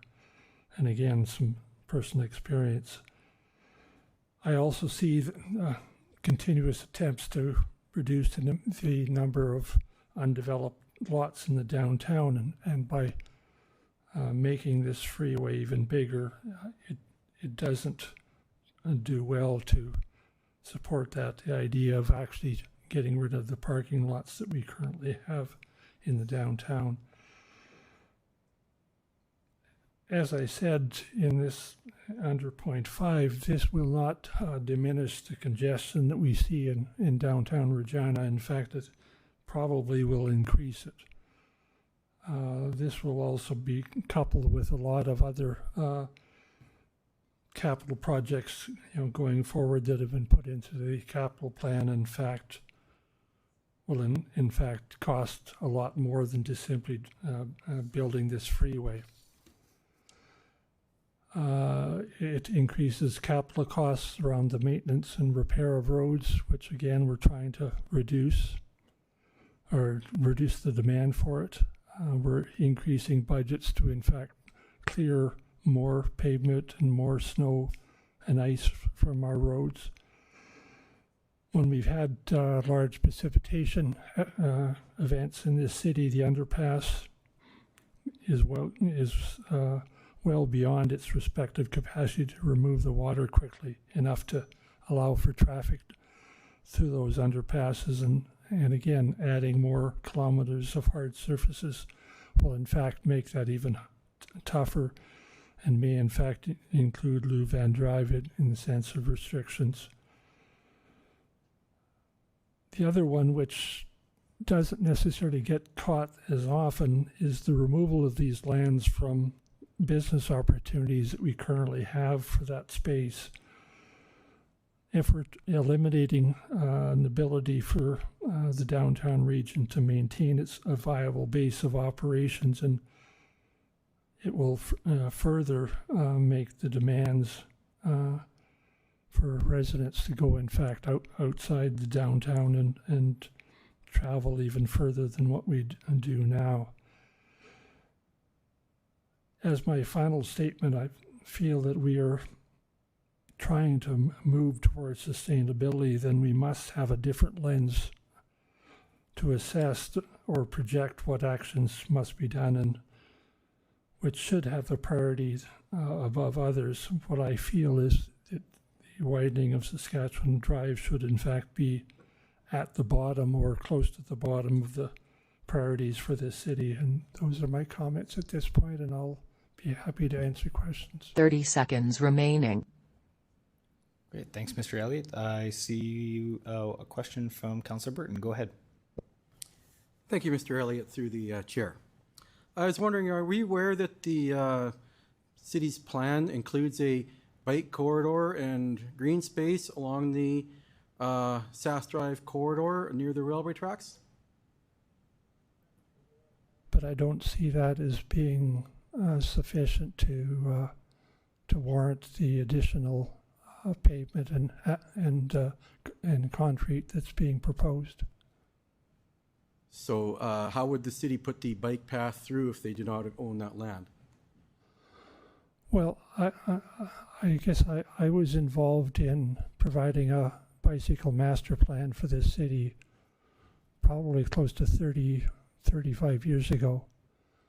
And at that time, we looked at corridors in the sense of north-south and east-west, and that didn't include Saskatchewan Drive. It included Broad Street, included Elphinstone, included a number of other ways of getting both to the downtown, but also getting away from the downtown.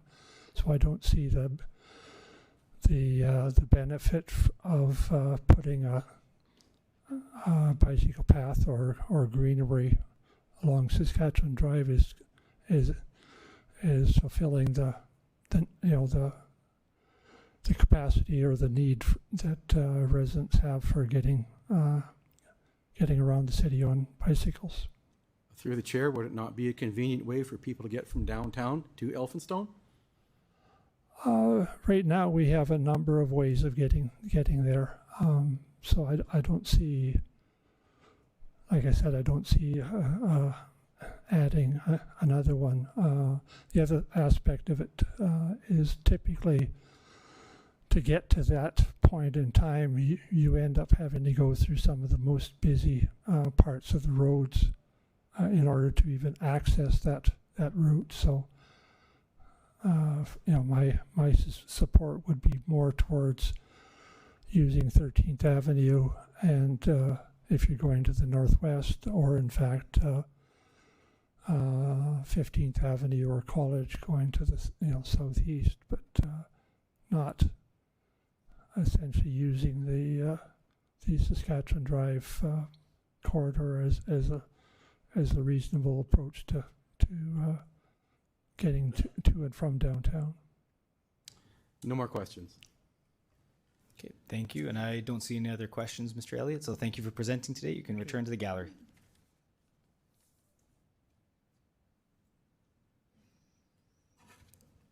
Okay, we will now consider item CR 26-99, acquisition for a municipal purpose, 2704 Saskatchewan Drive, and I will ask Deputy Mayor Zakidniak to please introduce the report.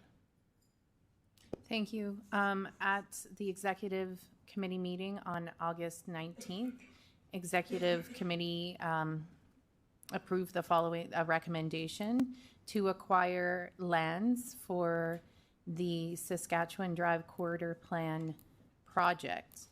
The city is currently negotiating with landowners to acquire the land through mutual agreement. The resolution recommended in the report formally establishes the municipal purpose for which the land is required and ensures the city can continue to pursue the appropriate legal processes if necessary should negotiations not result in an agreement. Thank you, Councillor. Can I have someone move the report? Councillor Burton. And a seconder, Councillor Radens. Okay, Councillor Burton, would you like to speak to the report? I would like to speak in support of this report in the fact that it deals with both active transportation, deals with green spaces, and deals with transportation, in particular roadways, and making sure that Regina is prepared for the future and we don't create choke points and bottlenecks, and let her rock. Thank you. Thank you, Councillor Burton. And yeah, just as a refresher, we did discuss and debate this at our executive committee meeting. Any other new questions from council members on this report? Okay, seeing none. Councillor Burton, anything to close? I am good. Okay, with that, I will ask the clerk to start the vote, please.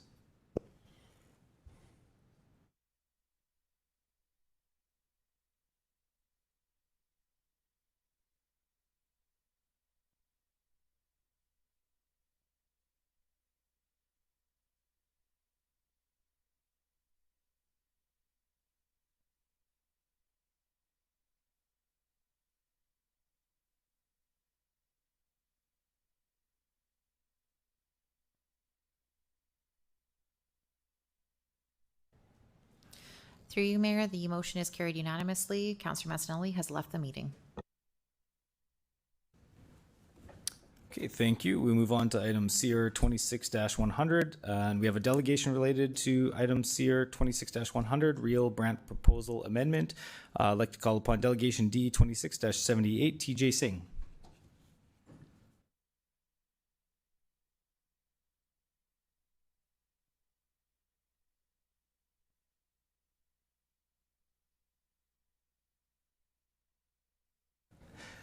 Good afternoon. Yeah, I'll get you to introduce yourself for the record, the organization you're representing today, if any, what city or town you reside in. You'll have 5 minutes to address council, after which you'll have the opportunity to respond to any questions council has for you. Go ahead whenever you're ready. Perfect. Thank you.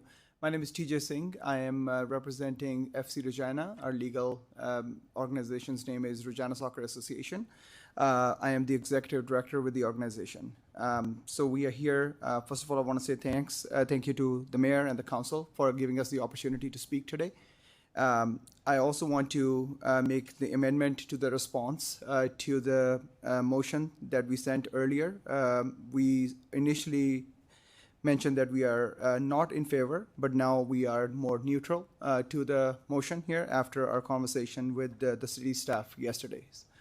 So I want to we want to bring in some of the things that we experienced throughout this whole process. So one of the biggest ones, our primary concerns were communication and collaboration. Lack of communication and collaboration throughout this whole process, lack of consultation before the proposal came forward. Also, the protection for FCR's existing lease with the REAL, and clarification on our contractual role as the operator of the Affinity Plex.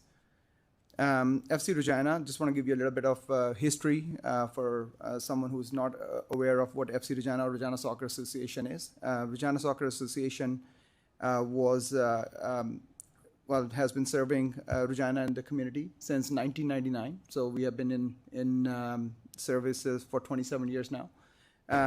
And we are the largest soccer club in Saskatchewan and one of the largest in Western Canada. We are serving roughly 3,300 members year in, year out. So it's a very big organization, and we have been serving youth and adult membership for a while now. So I want to go point by point as far as what our concerns were with the communication and collaboration. For biggest one was FC Regina has previously asked to be included in the conversation regarding the future of the Affinity Plex. It seems there was, the proposal itself stated that under communication and engagement, there were no communication or engagement strategies with respect to this report. We were never connected with, and even though we are the operators of the Affinity Plex, and we were not consulted throughout this whole process, and Affinity Plex is specifically included in this proposal, and despite the FC Regina was not consulted before the project was brought forward, we did meet with the city staff yesterday, Chad Jedlick, and also had, on the call was Trent Frazier, acting CEO.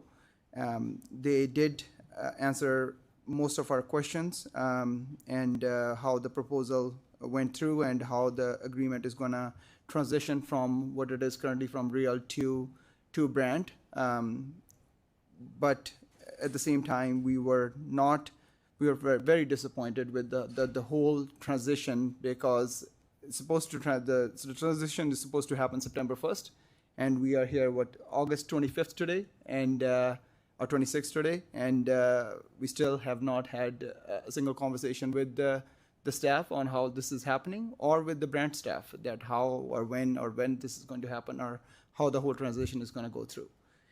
We kept on getting, until yesterday, we kept on getting the verbal answers that, it's only going to be transitioning from Real to Brand. Okay, but it's an 18 years of still lease left on this building here. So how is that going to go through, right? So there is literally no written confirmation on how this transition is going to happen. We also mentioned to the city, not just Affinity Plex, but also other real estate within the city, which is one of those, Mount Pleasant, to take over Mount Pleasant. We expressed our concerns also to take over the Affinity Plex. But when this whole transition happened, there was no, we were not even considered.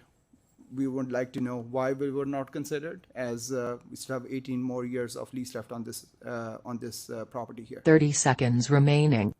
We are looking forward to working with the city and Brand on this transition, but we wanted to come here today and express our concerns as far as we feel that there was no transparency throughout this process, and we want to know why and what is the plan moving forward. Thank you. Okay, thank you for your presentation. I'll check with my colleagues if they have any questions for you. Councillor Fro, go ahead.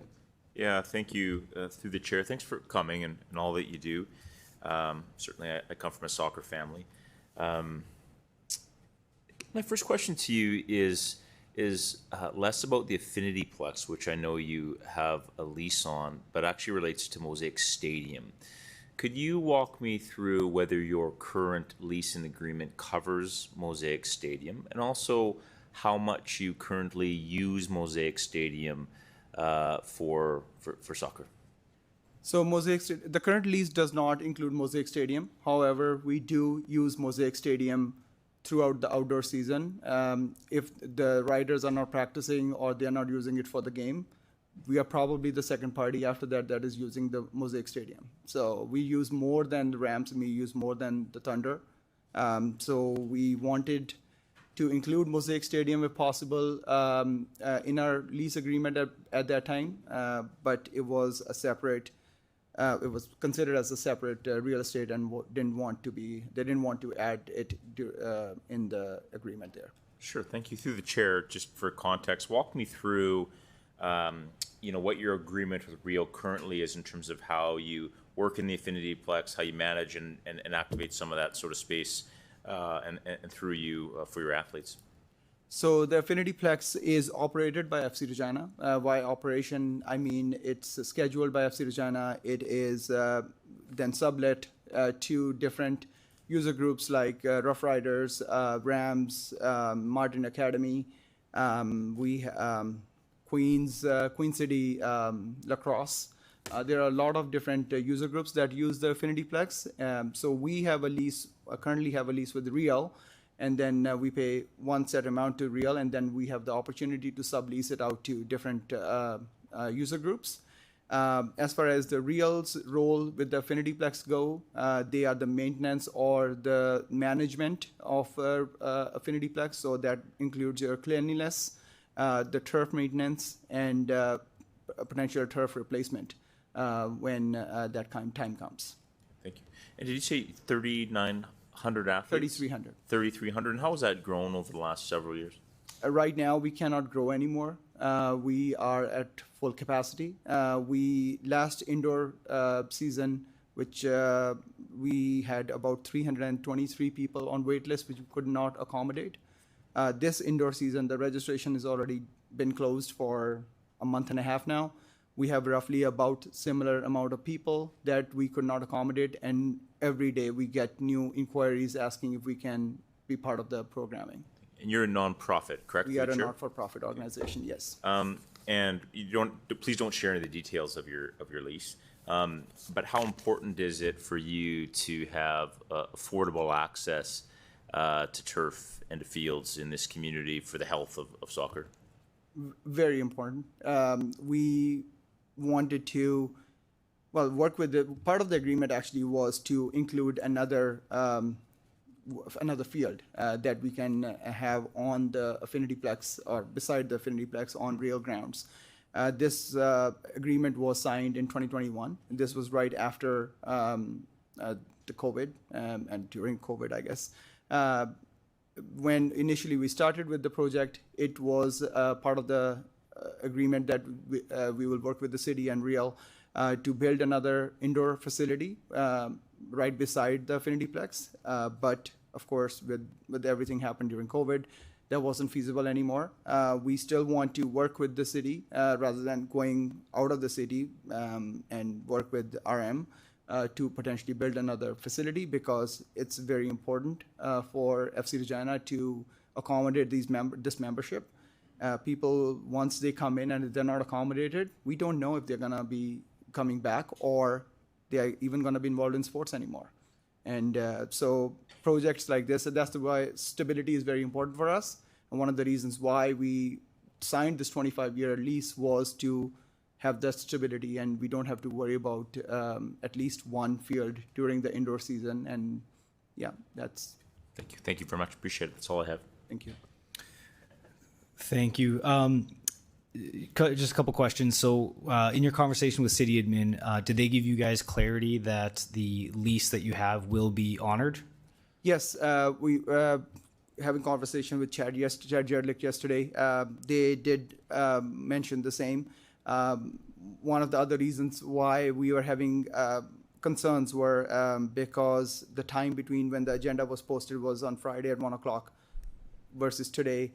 finding legal help, which does not include the city or Brant, was very hard. We were finally able to get legal help, but they have had further questions, and we got them connected with Mark, I think, and they will be connecting soon as far as the whole paper trail as to cities takeover, to Brant lesser, to us lessee, and all that. Great. Oh, that's fantastic. I'm assuming you're aware, you're in the building. There's obviously we have challenges with upkeep on those facilities. I guess just your perspective on the current condition and maybe your perspective on, the condition of the Affinity Plex and maybe some of the investments that you'd like to see going forward, that obviously the city has had some challenges with that capital investment. Yes. So I would say out of all the buildings on Rio Complex, Affinity Plex was the least that had issues, and which again, touch wood, that should stay like that. But at the same time, yes, we worked very closely with Real, upgrading the lighting system there about 3 years ago. I think we have been working closely with the city staff for the turf replacement potentially next year, and which is overdue, by the way, for two years now. But other things, of course, we would like to see some seating capacity and the curtain replacement, because the curtains have been on that building since about 18 years now. It's the same curtains that we have been using. That's another one that we were working closely with the Real staff, but of course, investment was one of the hindrance to that upgrade. But those are some of the major ones. But we were, like I said, either we would have done it ourselves if we would have gotten that opportunity, but we will definitely love to work with the new partners. For sure. Great. Thank you for that. Councillor Rasevich, go ahead. Yeah, through the chair, just with one of the questions the mayor was asking just about, I guess, the upkeep. So I think, does it fall all on the city to repair for everything in there? So as part of the contract, yes. So it's we can work together on that because part of the contract is also the upkeep and the maintenance of the current assets. Right. Because yes, because we still own the asset. Yes. So I guess it will be going to Brant, and so when we have to upkeep, I guess replace turf and lights and whatever else. Are you saying that you'd be willing to work with the city and absolutely cover some of those we have costs? expressed this a long time now. So. That's good. No, Yeah. that's nice to hear. No, that's great. I guess I think that's. I'm just trying to think if I have another question for you. That's all. Absolutely. But I guess you're quite pleased the fact that feeling good about your lease will be honored. Yes, as long as it will be honored. Yes. For sure. Yes. That's good. Okay. No, that's all I got for now. Councillor Sicklys, go ahead. Thank you. Through you, Mayor. Hey, TJ. Thanks for coming in. And thanks for changing your position.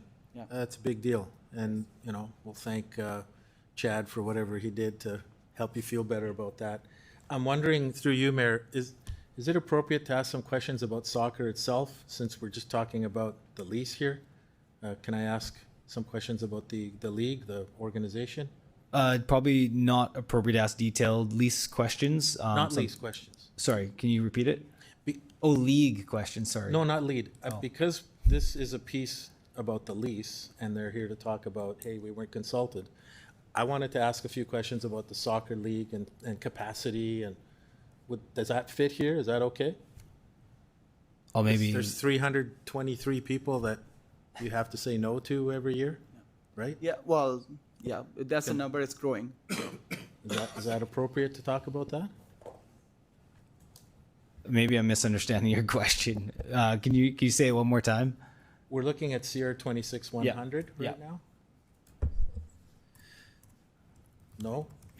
Oh, no, we aren't. I'm on the wrong page. Where are we? Ay, ay, ay. Yeah, I don't know if that totally aligns with this particular report, Councillor Sicklys. Okay, well, I can't find the report on my computer. I'm sorry. That's okay. Okay. Yeah, I can talk to you afterwards. How's that? Absolutely. Yeah, it's just knowledge for me. I'll talk to you afterwards. For sure. Thanks, TJ. Sorry about that. No worries. No, all good. All good. Okay, I don't see any other questions for you, so thank you for presenting today and answering our questions, and you can return to the gallery. Thank you so much.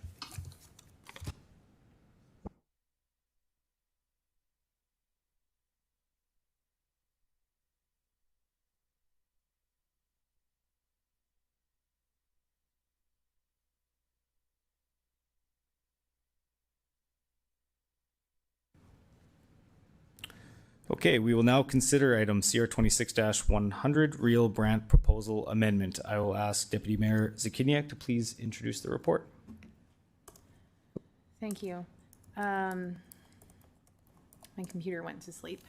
So on August 19th, in private session, the executive committee considered this, the report included in our agenda package, E26-34, Real Brand Proposal. You'll see in the two reports that there was an initial recommendation at that meeting to extend the term, to approve amendments to the non-binding term sheet to, regarding the interim operation and maintenance of Mosaic, Cooperators, Affinity Plex, and Confederation Park. What was recommended in the initial meeting was an initial term of 5 years with 3 consecutive terms of 5 years at the city's discretion, so up to 20 years total. At that meeting, you'll see what's actually in front of us today is something different, which is still a 20-year total time frame. But now what is being proposed is an initial term of 10 years plus renewal options at the city's discretion for 2 consecutive terms of 5 years each. So that is where we're at now. And I don't know if there's anything else.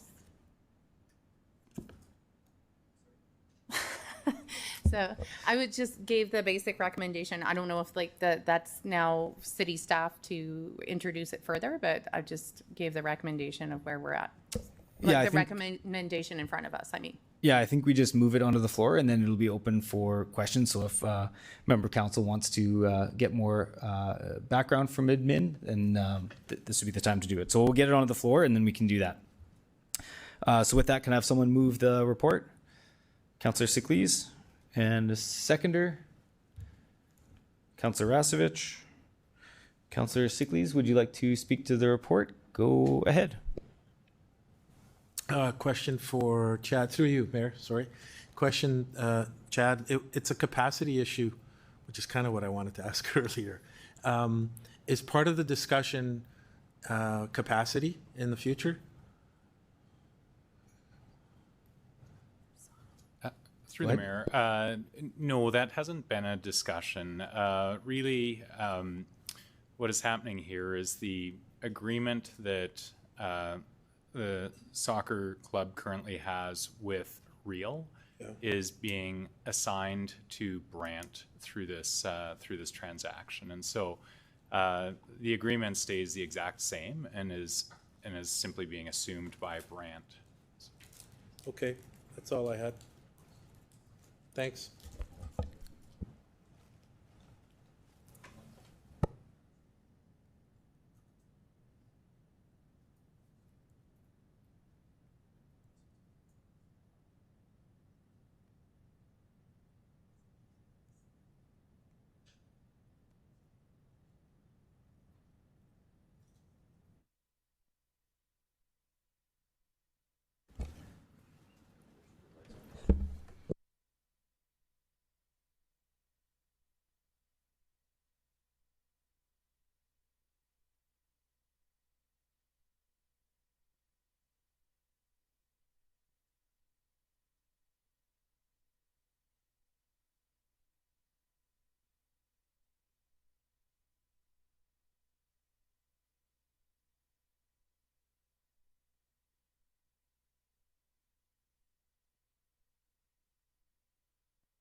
Okay, sorry for that. Councillor Rasevich, go ahead. Sure.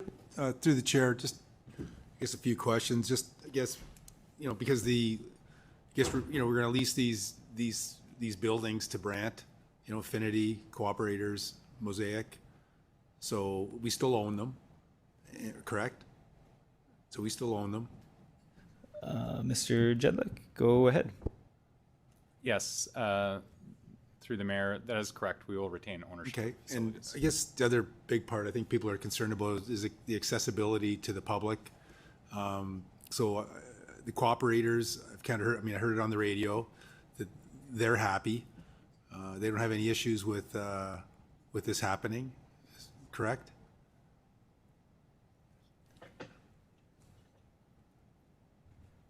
Or the users of the cooperators, the hockey. Through the mayor, I haven't had any direct conversations with Hockey Regina, but okay, perhaps Ms. Kader has.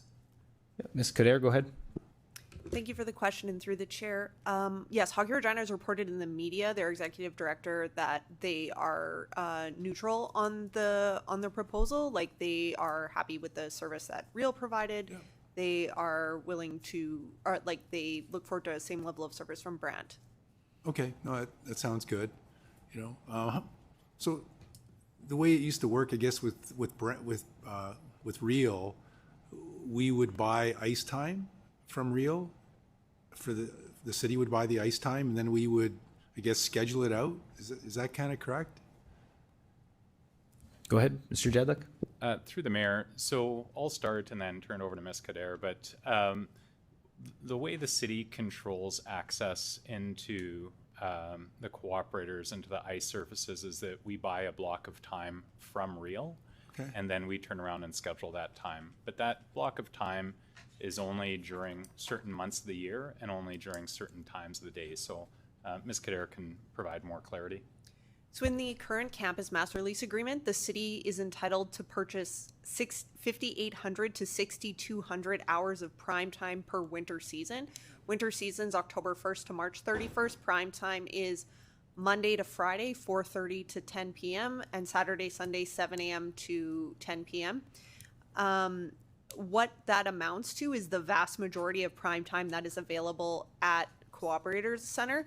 If you were to look at how many hours of prime time are available in a winter season total, it's about 9,000. So the city buys between prime and non-prime. Like we might buy some time Friday afternoons. It's a really popular time for hockey and ringette tournaments now. So we also buy some non-prime, but we buy that full 6,200 hours today, okay, from Real, and we resell that to minor sport groups at a discount. Okay, and we'll continue to do that, correct? Yes, that is correct. Okay, so that's good. We just heard, so with soccer, where the lease is going to be honored. And I guess Mosaic Stadium, we have, I'm not sure how we operate that, but is that going to is it going to continue the same, I guess, how how Real was running it, now it's going to transfer to Brant, or some of those going to be, the way it's going to be run the same as well? Thank you for the question through the chair.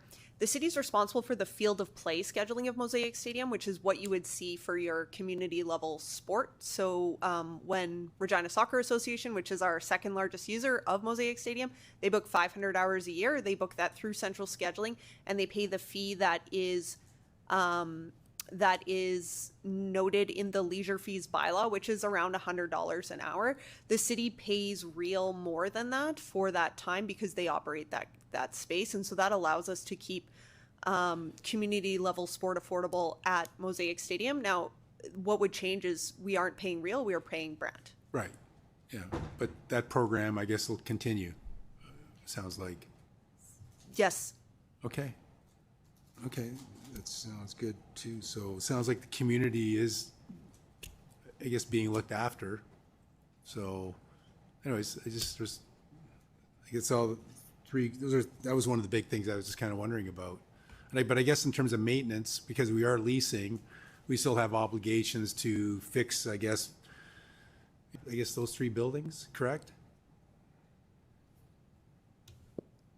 Through the mayor, those terms are still under negotiation, but and I think if we wanted to move into private, we could have a more fulsome discussion That's on okay. that. But, yeah. Okay.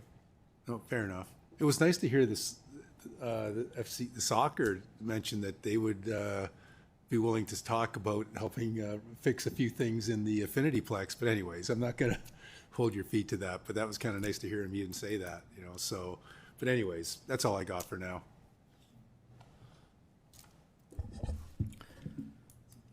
Okay, thank you, Councillor Rasevich. Councillor Burton, go ahead. Okay, sorry. I thought Councillor Fro was in the queue already. So as part of the hockey community, I did poll some people in the community just very recently after this came out. In general, there is support in the community for this going. There were some concerns those raised about things being a bit rushed, but I do know that we are trying to complete this transaction, and if we're going to do so, that does mean we need to meet some deadlines. Some people did have misconceptions in that they thought it might be selling or fully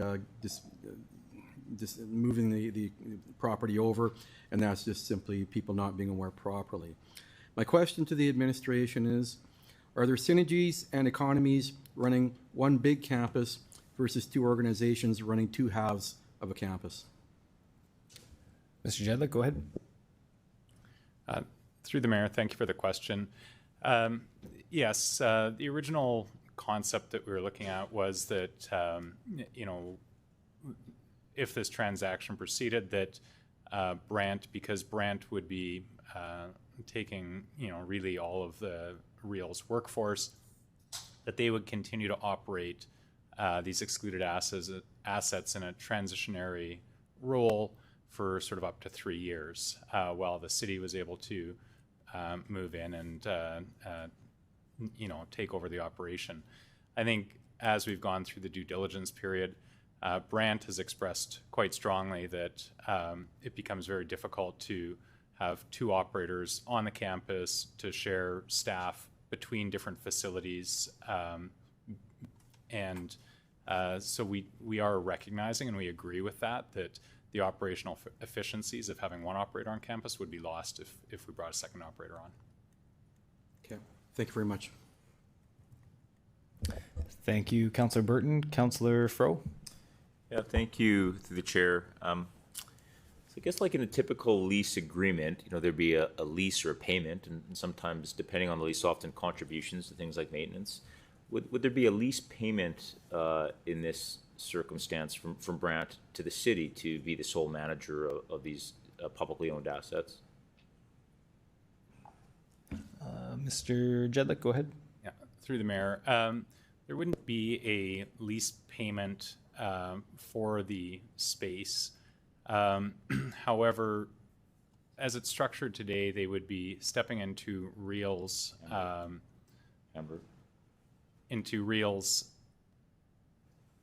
role as the operator, and so they would be responsible for the operation and maintenance of the facility, excluding some of the capital investments that would be typical of an owner.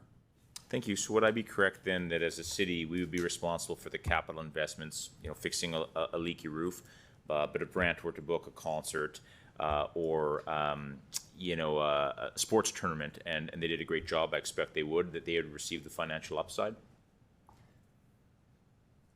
Through the mayor, that's correct. They would be responsible for the direct costs, but would also receive the revenue. Thank you. Through the chair, the FCR, the soccer lease is not up, to be clear. I think there's 18 more years. But as an example, if the FC lease were up, if the soccer club lease were up, would it be Brant that would negotiate the terms of this lease in terms of what access and price looks like? Through the mayor, that's correct, and it would be consistent with how Real would have negotiated the existing lease today and other leases on the campus. That's authority that's granted to them. Let's talk hockey. I guess we have about 6,200 hockey hours. We strike a check as a city, in this case to Real, to subsidize them, to ensure that ice time is affordable. There's roughly 3,000 other prime time hours. Would Brant be able, in this case, to sell those 3,000 prime time hours at what they deem to be the market rate if this were to go through? Through the mayor, yes, that is correct. Thank you. Do we have a confirmed escalator clause that would protect the rates that the public would pay for those rinks if this deal goes through. Do we have that confirmed at this point? Basically, not suggesting, to be very clear, that the rates would go up, but do we have an escalator clause to ensure that ice time will always be affordable in our community? Through the mayor, those details are under discussion, but that is the concept that is being negotiated currently. Thank you. Currently, the activities at Real that have the highest EBITDA amount and in high EBITDA margin are minor sports and sports and recreation sort of rentals. I guess I'm wondering what changed, because I think we told the public we were selling old buildings and privatizing the commercial part of Real's business, but that these retained assets were break even. And I guess I'm wondering how the public should view this amendment. I guess I'm struggling to understand that as well. I think we run hockey rinks every day, do we not? Mr. Jedlik. Through you, Mayor. I'll start, and then perhaps my colleagues may have something to add in as well. Yes, during the initial presentation of this proposal, we identified these assets, the excluded assets, and specifically cooperators and affinity plex, is those assets having sort of the least amount of deferred maintenance and also the highest utilization rates. And so it was our estimation that these would be as close to break even as, or potentially profitable. Our challenge in assessing these buildings is that the financial information that Real collects is not collected in a manner that allows for building by building assessments. So previously, the way they allocate their costs is by event, sort of direct costs and direct revenue, but then leave their overhead unallocated. And so I have asked, you know, how they would allocate their overhead, and it's challenging for them because there's a lot of historical information that they haven't been able to properly divide up between the facilities, and there's different methodologies that can be used. But in short, these buildings are sort of estimated to be break even, but that's break even without considering capital investments like the roof replacement, which would drag them into the negative. Thank you. Through the chair, Mosaic Stadium, used by FC, separate from their lease, Rams, Thunder, Regina High School Sports. Would the city have any influence or control over what those amateur sports, collegiate sports, would pay to use the field, or would it be negotiated by Brant in terms of what they believe to be market terms? So as it stands right now, the facilities are different because Mosaic Stadium is under a separate operating and maintenance agreement, whereas Cooperators is under a campus master lease. And so I'll look to either Ms. Willoughby or Ms. Kader to speak to the uniqueness of Mosaic Stadium. Who would like to start? Ms. Willoughby? Thank you, through the mayor. I'll start and I'll turn it over to Ms. Kader here shortly. But the existing O&M agreement that relates to the stadium does specify specific rate schedules that the city and Real have agreed to for what those types of events that are considered under the sort of SASPORT community use are charged out at. And as Ms. Kader previously mentioned, what the city charges to the actual user groups is based on our leisure fees bylaw. But I'll turn it over to Ms. Kader if she has anything more specific to add to that. Ms. Kader, go ahead.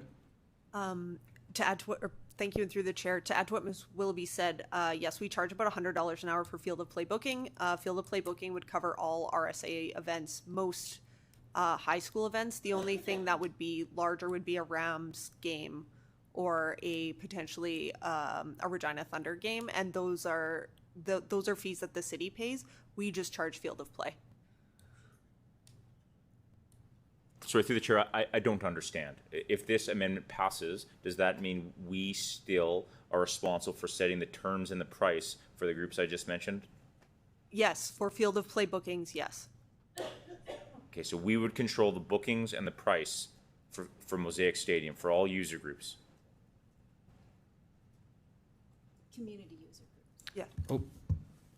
Thank you, and through the chair, community user groups. And have we proactively consulted with these community user groups? Mr. Jedlick? Through the mayor, no, because the system isn't changing, so we haven't been consulting with them. Okay, thank you. Through the chair, I try to make a decision through the lens of public good, right? And I think all along, you know, I've been looking for an analysis of public good. Dollars and cents are important. They're a part of public good. But there are other things. And so I guess from a public good perspective, how should we look at this? Should residents view us as privatizing the delivery of amateur sport and recreation services in Regina? Should they view us as partnering to do things differently? Like, have we done a fulsome analysis of public good? And if so, does administration believe this is in the public good? Because I struggle with this a little bit, right? Like, there's some, I supported the last deal with Brandt. Have we done a fulsome analysis of public good? That's my question. Mr. Jedlick? Through you, Mayor, the assessment of public good has been, and I think I spoke to it when this originally came forward, one of the most challenging things to try and assess and quantify. And what we did was look at, the cost, city tax dollars going into this at the current operating subsidy that's being granted, and trying to assess whether or not that, what was being delivered in terms of public good. The way we look at this is that the control that the city has currently with Real is not changing when this shifts over to Brandt. They're really stepping into Real's shoes. Did the city have control of scheduling beyond that block of time that we purchase at cooperators, or do we have that control today? No. We have indirect influence in the sense that it's a municipal corp that runs it, but they are an independent municipal corp. Our control would be to influence them, or to change the board if we wanted to exert more influence over who gets what time. And so in the current structure, we purchase a block of time at a specified rate, and then we use our own internal policies to determine how we resell that to which community users, how they're prioritized, and at what rates. Similarly with Mosaic, the control that we have in terms of accessing and booking is staying the same for the field of play for community users. So in terms of the overall, how we assess this, probably one of the biggest thing we were looking at is understanding the campus in its entirety and where it stands. When this proposal was originally brought forward, there was sort of the pathway, if we maintain this, if we keep the campus in its entirety and keep control over everything, what sort of capital investment would be required to basically keep the facilities running. And we took a stab at what sort of investment would be required in the business itself to improve operations.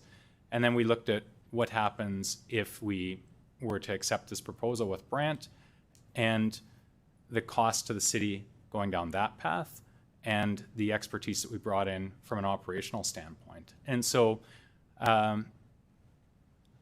in terms of how we evaluate this overall, I still believe, and that's why administration is recommending this, is that this is a better path for community residents, community user groups that wish to access these facilities.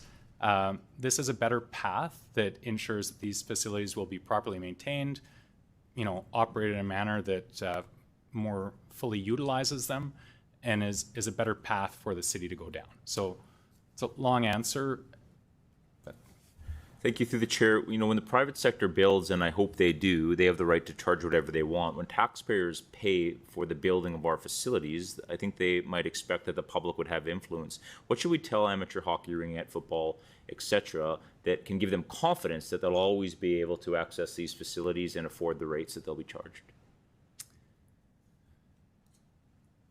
Through you, Mayor, I think the position that I look at here is Real was intended to be financially self-sustaining. And I think one of the challenges is that, they were never intended to provide access at discounted rates below market. And I think what I'd perceive is that because of a lack of funding or inability to fully utilize the services, there was a lot of maintenance that was deferred. There were a lot of investments that were deferred. And essentially it wound up leading to a situation where they're heavily dependent on city funding to subsidize this access. And it hasn't proven to be sustainable, which was the original mandate of REAL. And so the challenge in not properly charging for access, has led to a situation that's not tenable for council. And what we are doing through this agreement is trying to protect the same access that residents and user groups have today, so that on September 2nd, it largely looks the same. And that's, ideally what happens here. Thank you for that context and for all your hard work. But I guess, again, I would say through the chair to administration, what should we tell user groups in amateur sport about their ability in the long term? Can they have certainty that they'll be able to access and afford these most critical community assets?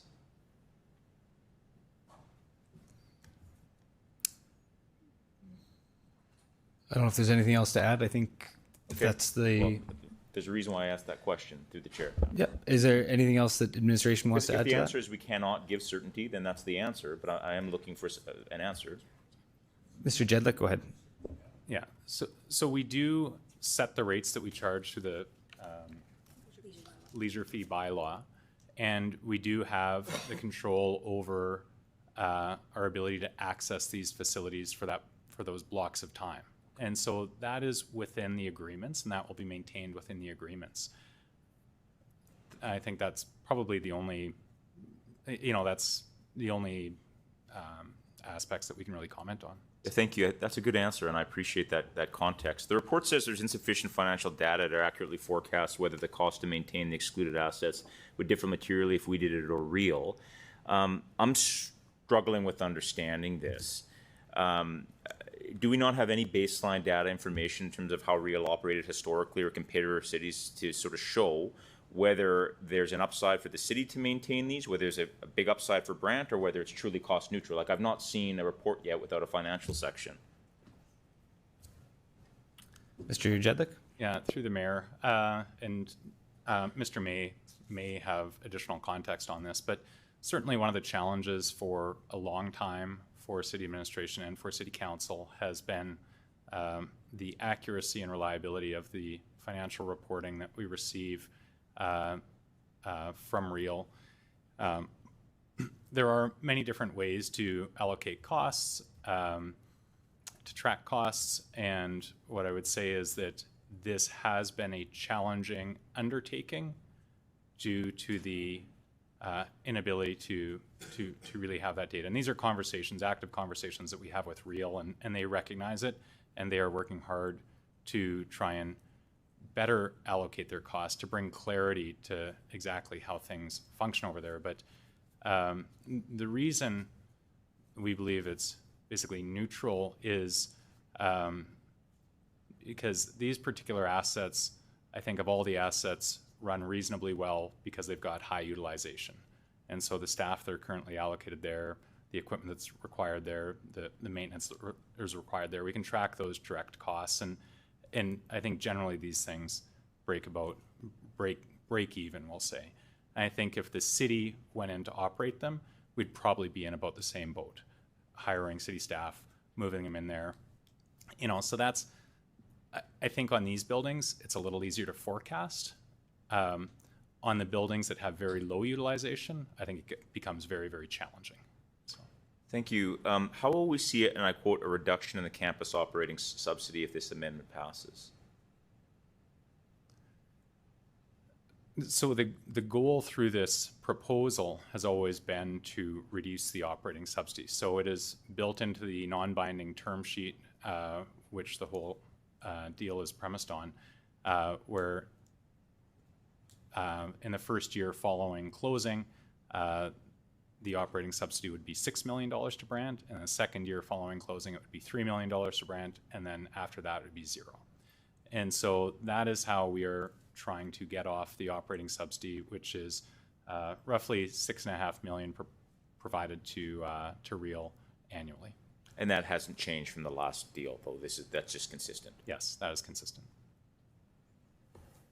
Through the chair, are there any other Western Canadian or comparator cities where the public does not manage their major sport and recreational facilities that we're aware of? Ms. Kader? Thank you for the question, and through the chair. It is not uncommon for cities to have municipal corporations or to use a nonprofit to operate some of their recreation facilities. Calgary famously partners with the Y very heavily to run their large aquatic facilities. This is very common as well in British Columbia and in Ontario, where nonprofits might run leisure centers for in a community, in like what we would call a neighborhood center. Those are often run by nonprofits within a community. Thank you. Through the chair, how about the private sector? Yeah. Thank you. And through the chair, Saskatoon has private hockey rinks. They are run by, they are owned privately and operated privately. And were they paid for and built privately through the chair? Not to my knowledge. Thank you. I have to say that, again, this information go down on a Friday where the public has until Monday, whatever, at noon to register to speak. This is a challenge, right? And I understand we're working under tight timelines, and I, again, want to thank staff. I voted 30 seconds remaining for the last deal because I believe in the Brant vision, and I believe we have other priorities and things to spend our money on. I'm challenged because I have only partial information at this point. I don't want to see the deal fail, but I'm struggling with some of my questions, and also that we're running out of time, and I'm probably out of time too. So 5 minutes to talk about this over a couple of days, there just has to be a better way, you guys. But I guess I'm out of time. Okay, thank you, Councillor Fro.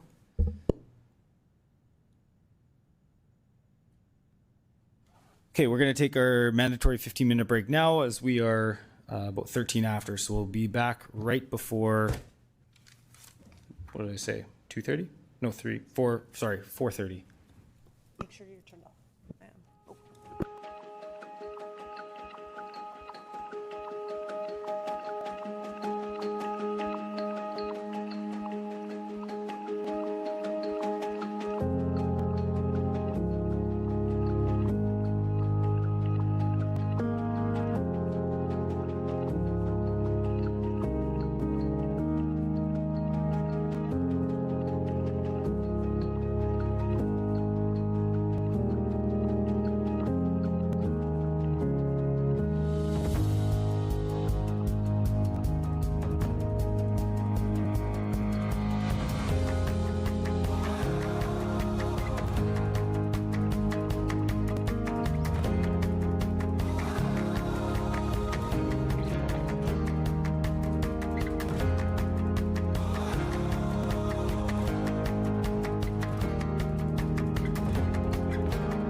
Okay, I'll get folks to take their seats, please.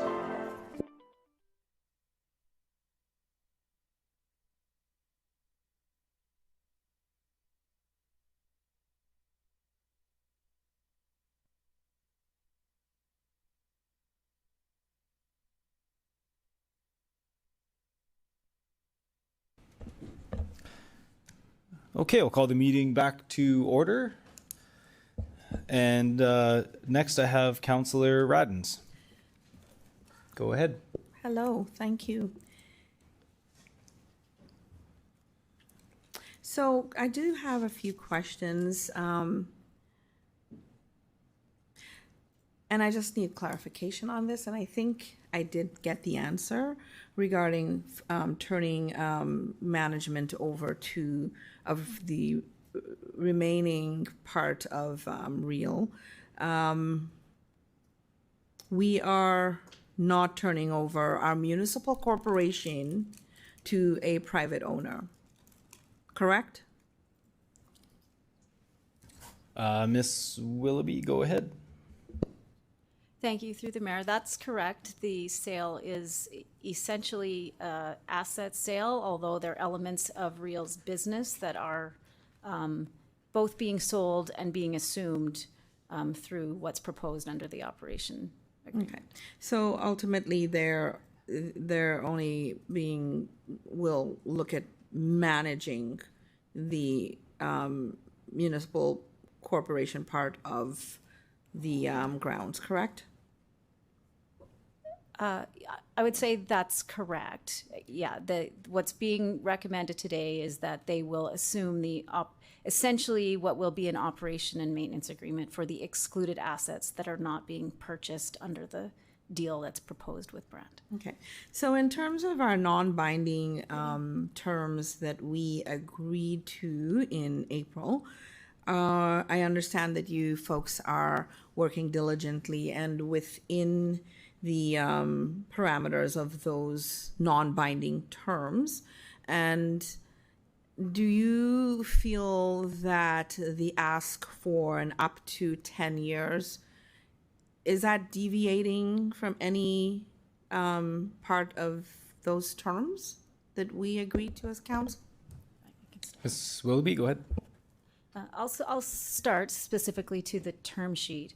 We did deem it to be a material change in that what was proposed initially was more of a transitionary period up to whether it would be till December of 2027 or 3 years, I think has been talked about. But that initially was intended as a transitionary period for the city to determine whether it would assume operation completely itself, through Real, through potentially a third-party operator, or possibly continuing with Brandt somewhere down the road. But yes, changing from what we originally proposed as a transitionary situation to something with a more definitive term, stepping into the shoes of the existing arrangements. Okay, thank you.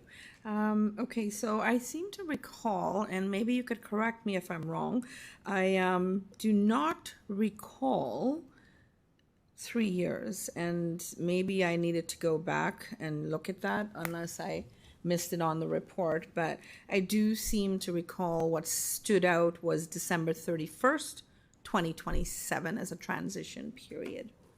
Yes, that's correct. That's the date that was referenced in the non-binding term sheet. Okay.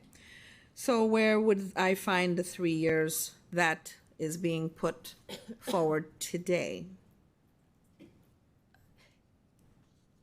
Yeah, that's what I sort of was alluding to. I think the date that we did speak about from the beginning was the December 2027 date to coincide with when we would expect to potentially be able to complete the subdivision and land transfer. So that was a bit of a potentially moving target depending on how long that work takes. So I think perhaps that's where this talk, it was more just talk of that potentially going longer, but you're absolutely correct. The initial term sheet talked of December 31st, 2027. Okay, so I guess I do have concerns with a few things regarding that. Excuse me. now we're asking for up to 10 years for one term. So we're going from 3 years to an up to 10 years in term one, and then an additional 5 years and 5 years. And so we're at 20 years after the fact. So I just need to understand where that deviates, and I feel like it does deviate from our initial non-binding terms that was agreed to. So that wasn't discussed. That's a big jump for me. And so we did also agree to a 99 years on another agreement, but we're not talking about that right now. So I just want some clarity on that. And if we can't talk about that, then I'd understand it, but. I'll just go to Mr. Nickel. Go ahead. Thank you, Mayor. I will refer this to Mr. Jedlick, but yes, the term sheet as it was originally discussed only delegated certain aspects to administration. This is just something that has come forward, and because of that, it is a material change. That is why we're here today. So Ms. Willoughby or Mr. Jedlick can give you more information, but the reason we're here is because it is a change to that original term sheet that you had directed us to work from. Okay, anything from Mr. Jedlick or Ms. Willoughby, or is that covered? That's exactly right. Okay, back to you, Councillor.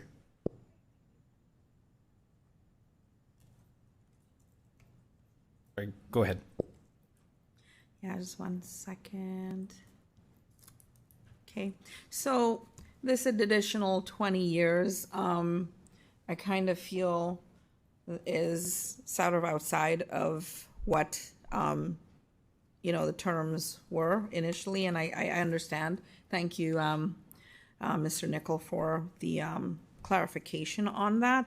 I'm just going to say I do have huge concerns with an up to 20 years because we're talking about an up to 10, and we haven't seen where we're landing yet in terms of what year.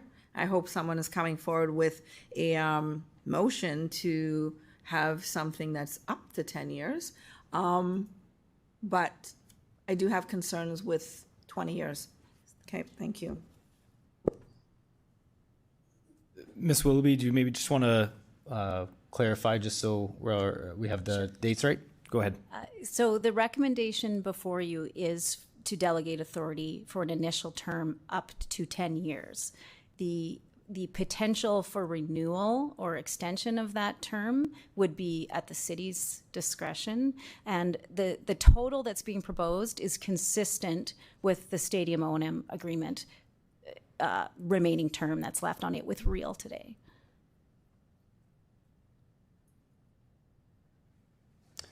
Okay, anything further, Councillor Adams, or is that covered? Okay. Okay, thank you. Okay, maybe I'll take a opportunity to leave my comments and some questions. Just in terms of the due diligence period that we've gone through, maybe Mr. Jedlick or Ms. Willoughby, if you guys maybe want to comment on, have we learned anything as we've gone through that process in terms of the agreements that Real has, the infrastructure, kind of paint a bit of a picture of how kind of we got here today with this particular single change as it relates to kind of the overall process of negotiation.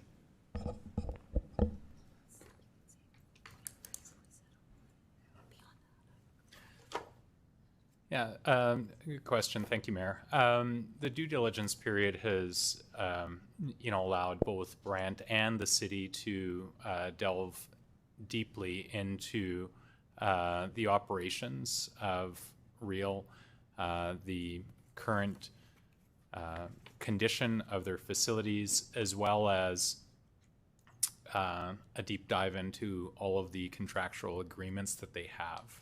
And as well, Real's been good about, sharing their corporate structure, their arrangements with employees, how they allocate their workforce. And so it has given great insight into their operations. And this is a very complex business, and it is a very challenging business. And so I think that due diligence period has allowed certainly the city, but also Brant, to gain a much clearer understanding of the challenges facing Real in their line of business. And so the recommendation today aligns with some of those learnings, and that is that fair to say, in terms of finding a balance for both sides of an agreement? That's correct. I think it would be fair to say that Brant's assessment of Real shows them that things are maybe a little worse than they thought. And the city's assessment of trying to have a second operator on site, considering some of the challenges related to union successor rights and just the practicality of trying to manage facilities that are designed to operate as one, being operated by two separate entities. I think we've come to the realization that that would be a fairly challenging undertaking itself. And so that's where we think this request still remains reasonable, considering all other aspects of this deal.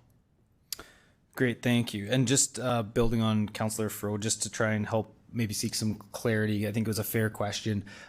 Is it fair to say, just from what I heard, the explanation around the subsidy for user groups and community user groups, so the city has rates that are set, and then we pay, currently Real for the time for those that access. The rate that we pay, we have kind of a decision to make on how much we charge back. And right now we have those rates set, but essentially it could cost the city more, and then the city would have to make a decision on, do we pass on those escalated costs in the future if that changes to the user groups, or do we fund that through the city and the overall tax base? Is that, I just want to make sure I have that clear. Yes, that's correct. And I think, having an escalator clause that allows, the costs that, or the rates that we're paying is reasonable. I mean, we're in a high inflationary period right now, and so we know that the cost to run the centers is going to continue to increase. And so what we're looking to do is just have a manageable, reasonable increase. And, those sorts of escalator clauses are built into other aspects of this agreement as well. So. Okay, perfect. Thank you for that.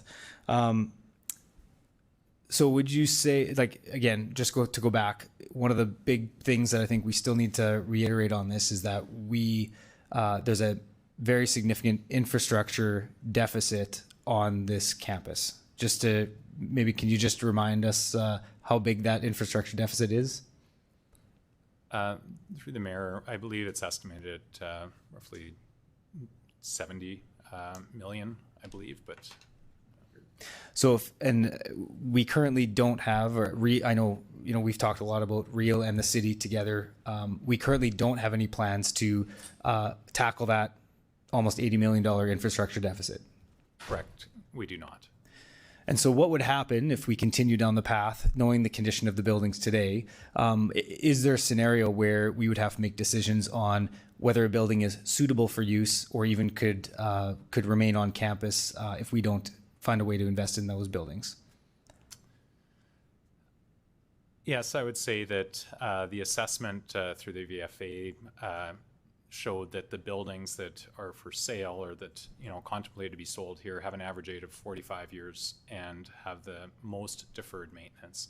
I believe that those buildings, based on that assessment and on further assessments, are genuinely nearing end of life or requiring significant capital investment, which is where we had forecasted probably needing $20 million a year for 5 years, just to get the campus back to a state of,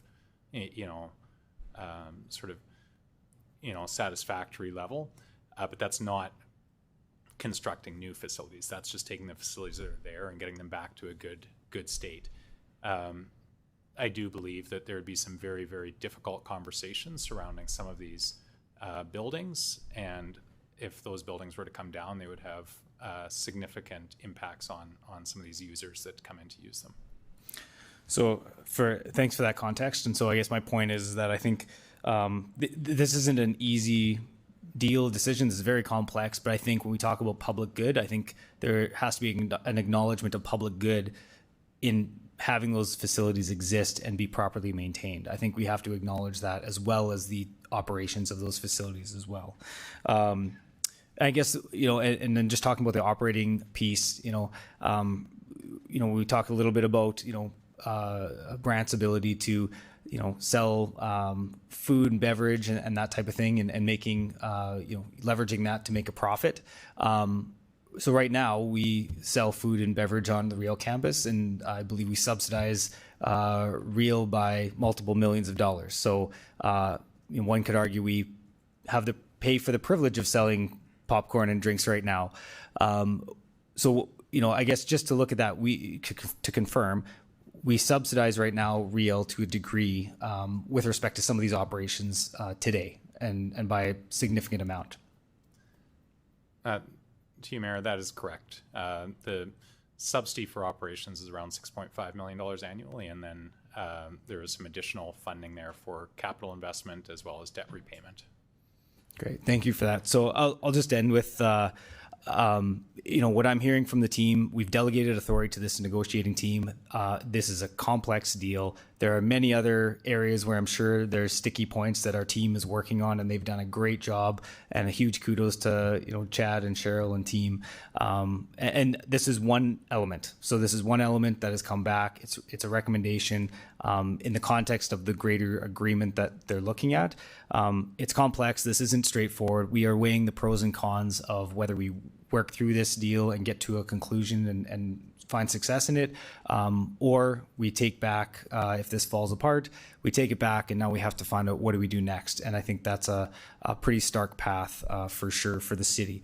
So it's not straightforward. It's not a slam dunk by any means, but I do think when I weigh the pros and cons of continuing down this path, I am in support of this amendment because I think that this is one piece, hearing from our team, our expert team, that this will give them the lever that they need to continue negotiations on all of the other components of this deal to see if we can find success in it together. So thank you to the team for all your work on this. Thank you and I think this is an important conversation and debate to have. I look forward to my colleagues' questions and comments, and I'll 30 seconds remaining. And I'll go to Councillor Mancinelli. Go ahead.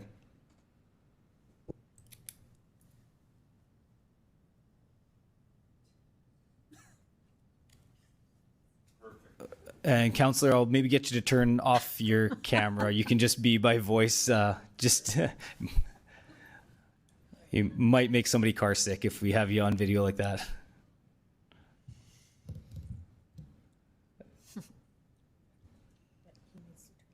And I think you just need to pop on your microphone.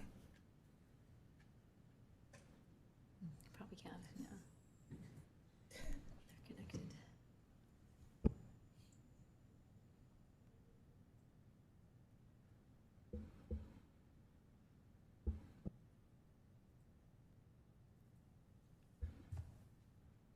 Councillor, can you hear me on there?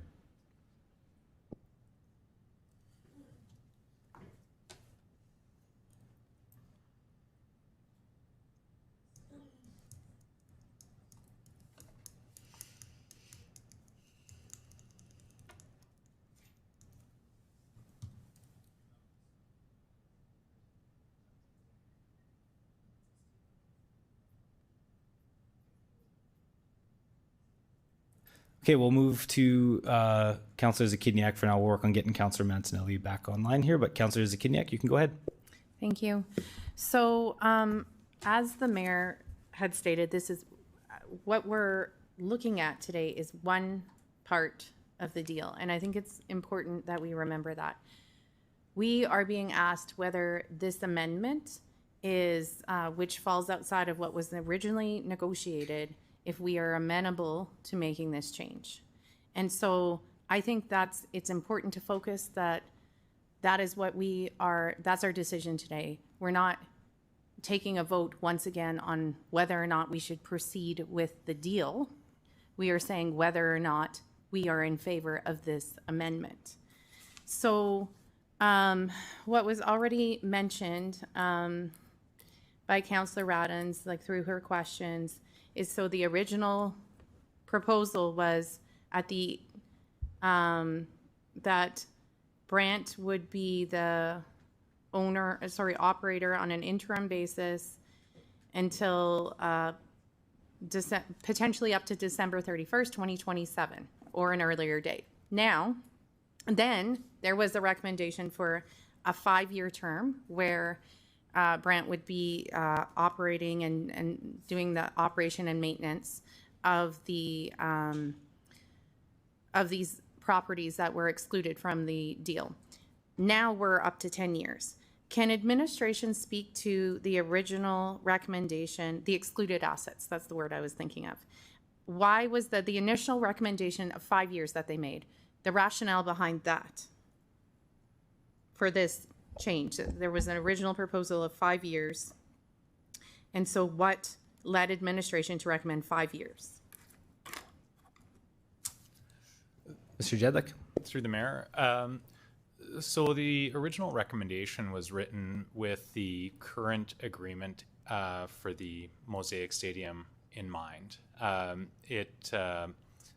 agreement that we had with Real basically would renew in 5-year increments. And so that is what we put forward. Between when the report was drafted and the debate in private, Brant assessed that, for the level of investment they're proposing to make, that they wanted greater certainty, and which is where the request for a 10-year initial term came in. The overall length of, I guess the initial term and all subsequent terms remains at 20 years. Right. I just want to note my time has been counting down the whole time, so that's not accurate. Like, I don't know what it should be, but that was counting down the whole time Mr. Jedlik was responding. Okay. So anyway, so I understood the rationale for 5 years. 10 years is a significant jump, and I'm not comfortable with that. In the initial recommendation, there was still, like as mentioned, it was still up to 20 years. There's an initial 5-year term with that then had 3 remaining renewal options. It's still my understanding that we could have still accommodated this request under the original proposal. Now we have a 10-year term, and instead of a 5-year term where we then get to reevaluate. So I don't think that this has been a favorable change for us. I think what Brant was looking for was something that we were already accommodating in the original proposals that administration brought to us. So, I mean, I don't really have a lot more to say, but the concerns noted by the delegation today and throughout this process by the general public still hold true. Key stakeholders, the public, and even council have limited time to digest these proposals and any proposed changes, and are left with outstanding questions when it's time for us to vote. And as this has happened so quickly once again, key stakeholders haven't been able to connect with Brent to hear directly from them. I know that business moves quickly. Like, I get that. This is not an uncommon way of that negotiations transpire, but this is not the same thing. Like, this is us as city council being responsible for taxpayers' assets. This isn't just a standard business proposal. And I also understand that folks want to get this deal wrapped up as quickly as possible. But that doesn't mean that I need to feel pressured to support something without having the time and opportunity for my own due diligence, because that is my job. And so I don't need to feel the pressure because there is a desire to wrap things up quickly. And so I'm voting against this amendment. That doesn't mean that the deal can't proceed as previously approved by a majority of my colleagues. I just don't feel that I have enough rationale nor information to support this proposed change. That's all. Thank you. Okay, thank you, Councillor Zakidniak. Does any member who hasn't spoke yet have questions? There we go. Councillor Turnbull, go ahead. Sure. Thank you. And I guess the question is really, is this amendment a deal breaker to the deal?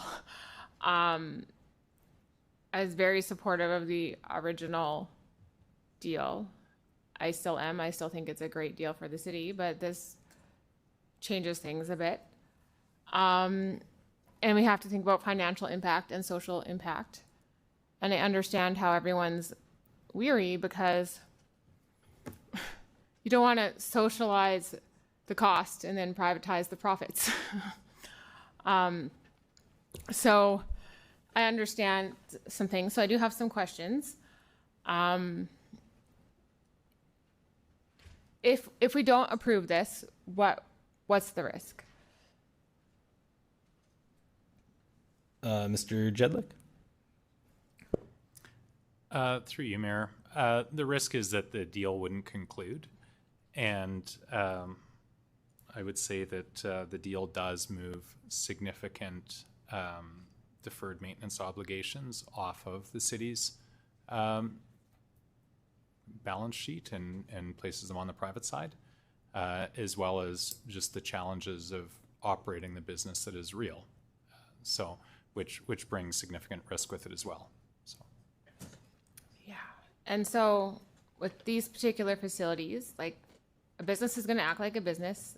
And think about profits to business, and a city needs to look at the more community good. So they're just different missions. And we talk a lot about how this is simply taking over from Real and how we have all these deals with Real, but we haven't really talked about, is there a third option? Is it Brandt? Is it Real? What is there a third option that wouldn't be Brandt or Real?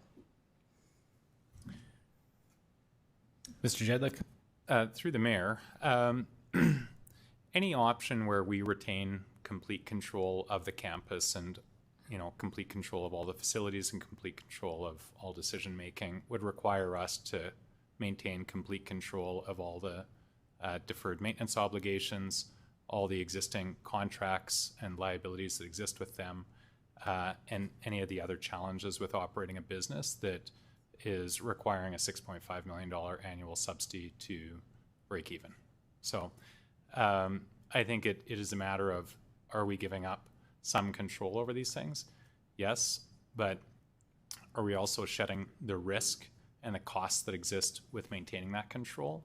Yes. Are we trying to carve out the aspects that are most critical to council, which is the community access at sort of stable set rates and ensuring that community access? That is our goal through these negotiations. We've heard that community impact piece loud and clear. And so, there's lots of information in there, but, that's how we've looked at and assessed any sort of other third option. If we want to retain control, we have to retain the challenge that exists with that campus. Okay. A lot of my questions were answered as I'm listening. And I understand that we would control how much our community groups pay. But what about what we pay the operator? Is that fixed, the rate that we would pay the operator? Or is it just what we charge our community groups? Mr. Jedlick? Through the mayor, this has been a discussion relating to the escalator notion. And so the rate we pay right now is set by Real. What we are negotiating right now is how to ensure that that rate escalates at a reasonable,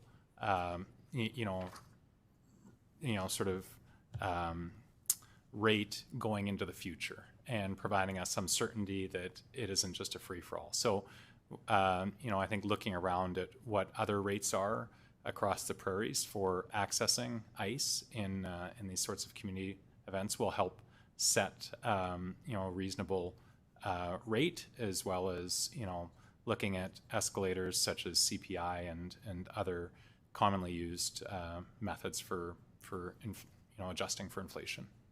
So would these rates be set before this deal is set, or is it kind of a good faith, goodwill? The methodology will be established in the definitive agreements. Okay.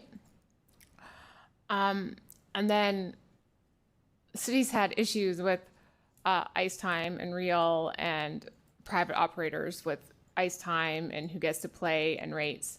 How will that be addressed with the prime time and hockey time and who gets to use it? Are those protected? Through the mayor, I'll start, and then Ms. Kader can add to it. But right now, the city's only influence over who gets to use the ice rinks exists during the winter months, and it's only during that block of sort of 6,000 hours that we purchase. Outside of that, Real has always had the discretion and the direction to price at market and to, I guess, run it as a business, we'll say. So within this deal, we're looking to maintain that same control over that block that we've always had, and to allow Brent to operate in an entrepreneurial spirit with the rest of the facility. Part of the nuances I don't necessarily understand, if you could give a high level of, is I know the city has multiple unions, and then this is a separate union. Is it super complex to split them up, or all of that? How does this play into this?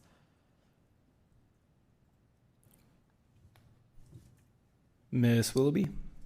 Sorry, can you just repeat the question? I don't fully understand the nuances of all the different unions and how they work, but I know the city already has multiple unions, and then this is the one on Real, which it's a different union altogether, I believe. So is this part of the issue of combining unions and all of those things and the additional time and all of that? Can you speak to that? Yeah, through you, Mayor. At a high level, yes, there are complications for the city to assume operations that don't necessarily exist in the same way for Brant, because the campus is a unionized environment. It has at least a couple, possibly 3 collective agreements that they have with their unions that are different than the workforce and the trade unions that the city already has. So for the city to assume operations there would be issues related to integration of different unions, potentially unions with similar job descriptions within them, different pay rates, our city pension and benefits programs that are different than what the existing unions operate under on the campus. So we've been aware of that from the beginning, and they're not unsurmountable things, but they are, like I said, complex and costly potentially to resolve. Brant still has to assume those same that same environment as a successor employer on the site, but it operates in a non-unionized environment today, so they don't have the same integration issues that the city would have potentially. Maybe could I ask for an in-camera? Yeah, I just need, if you just indicate kind of at a high level what you're looking for in camera. I want to ask a little bit more about those specifics, and I don't think I can ask them here. Sure, yeah.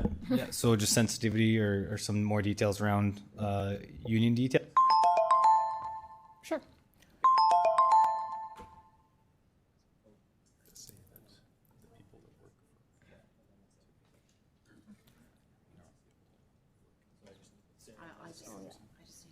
Yeah, Chris can speak to more of the detail probably, but.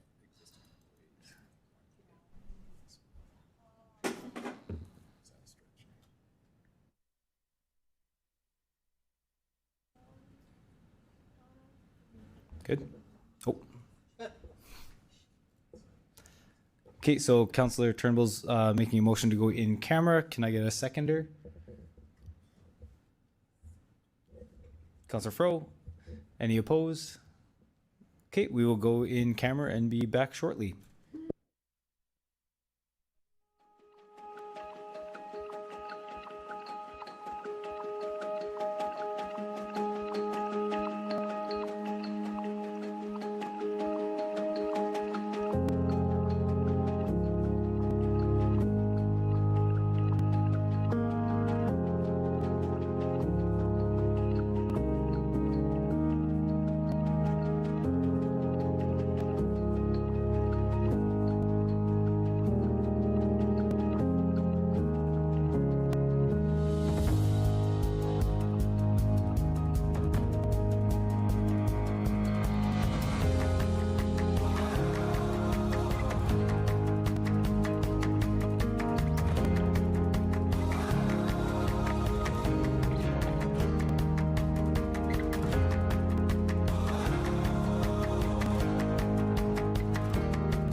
Okay, thanks, folks. We'll call the meeting back to order from in camera. So we moved in camera to receive confidential information pertaining to contractual obligations, and no decisions were made. So it'll be back to you, Councillor Turnbull. Go ahead. Time's behind my head. That's not fair. Okay, so I guess since in this deal they assume all of the staff from Real, correct? So if you were to buy a business and it came with the staff, that would mean they're the ones doing the jobs, I guess would be correct. So it would be maybe bad form to take the jobs away from the staff in a very, very basic level, high level. So from that end of it, I can see how there'd be efficiencies and more securities. If you want to comment on that, did I get that correct? Who would like to answer that one? Ms. Willoughby? Okay, go ahead. Thank you, through the mayor. I see, generally speaking, that's correct, and that's sort of the premise that the proposal before you is based on, in part at least. Yeah, just very simplified. If you sell a business and it comes with people doing the job, you can't then go give the jobs to other people. So that anyways. So I guess when I look at this whole thing, there's a lot of, is this a deal breaker or not deal breaker? Because it does change some contexts with that. So with us handing over possibly more community services to Brant in this deal, do we have any check-in points or any assurances or any KPIs, key performance indicators, to show that they would be keeping up to these obligations? Ms. Willoughby, go ahead. Yeah, through you, Mayor. The drafts of the definitive agreements do include performance standards and some specific parameters around what that means. There are also provisions requiring ongoing review and discussions amongst the parties to the agreements about the effectiveness of them and how they're working and whether amendments are required and appropriate, and that they would be given genuine consideration if that's the case. Okay. I appreciate 30 seconds remaining. I appreciate all the hard work and negotiation that's being done between the parties and the good faith that's been happening and the things that have happened along the way, including the extra tents for agribition and all of that coming down. I guess the question for me is this a deal breaker? Is this change the deal? The deal is a good deal. Like I said before, that is Council will just get you to wrap up because you're out of time. 12 million a year or 4% mill rate. And so maybe with that savings, we could build additional fields or hockey rinks. I'm not really sure. So I don't really know. It's a lot to consider. I'll continue listening to everyone else. Thank you, Councillor Trimble. Okay, actually, I don't see anyone else in the speaking queue, so I'll just check, make sure there's nobody remaining, and if not, I don't see anybody, so I'm going to go to Councillor Sickleys to close debate. Councillor Sickleys, over to you. Thank you. Through you, Mayor. Nothing more to add. Okay, thank you. So with that, I will ask the clerk to start the vote, please.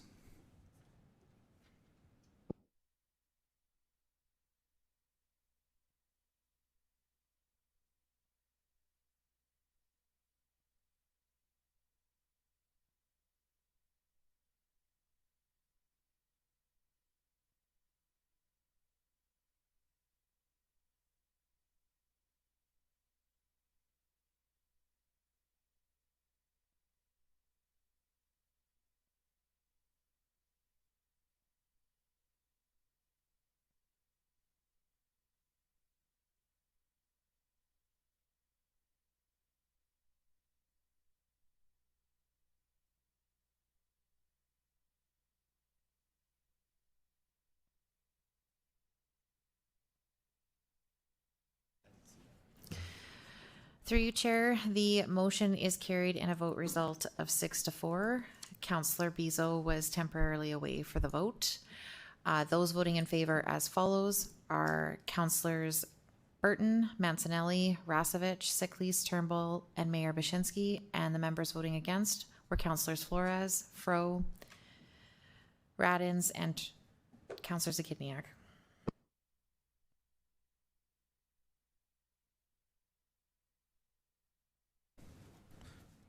Okay.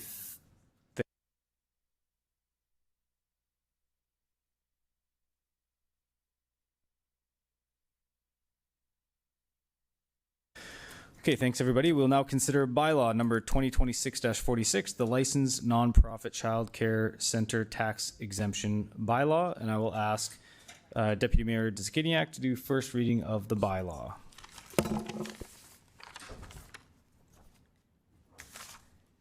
I move, seconded by Councillor Rastovich, that bylaw number 2026-46 be introduced and read a first time.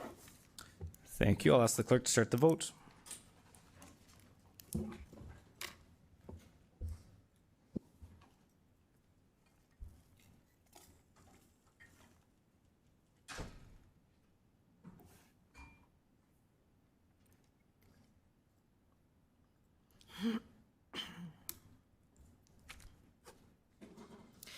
Through you, Mayor, first reading of the bylaw is carried unanimously. Councillor Mancinelli has left the meeting.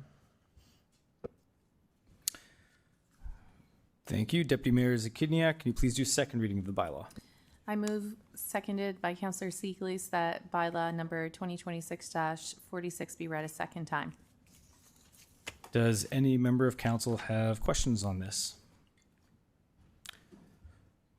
Okay, seeing none, I will ask the clerk to start the vote on the second reading of the bylaw.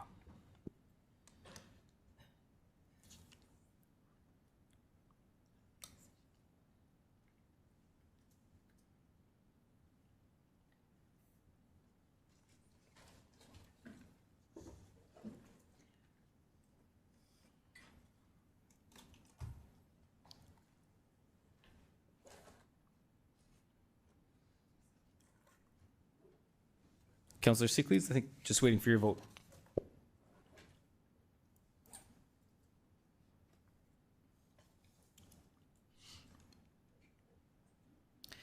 Through you, Mayor, second reading of the bylaw is carried unanimously. Thank you. Deputy Mayor Dzikiniak, can you please do consent for third reading of the bylaw? I move, seconded by Councillor Fro, that bylaw number 2026-46 go to third reading at this meeting. I will ask the clerk to start the vote.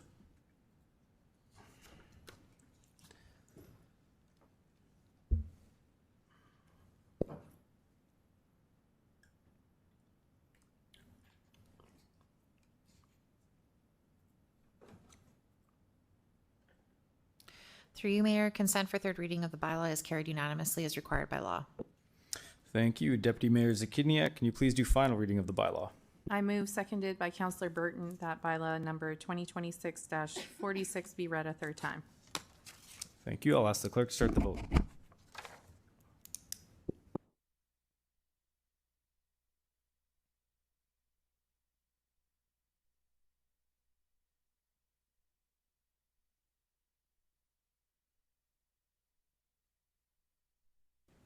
Through you, Mayor, third and final reading of the bylaw is carried unanimously. Thank you. Can I have a motion to adjourn the meeting? Councillor Flores. And seconder, Councillor Dzikiniak. Any opposed? And carried. Thanks, everybody.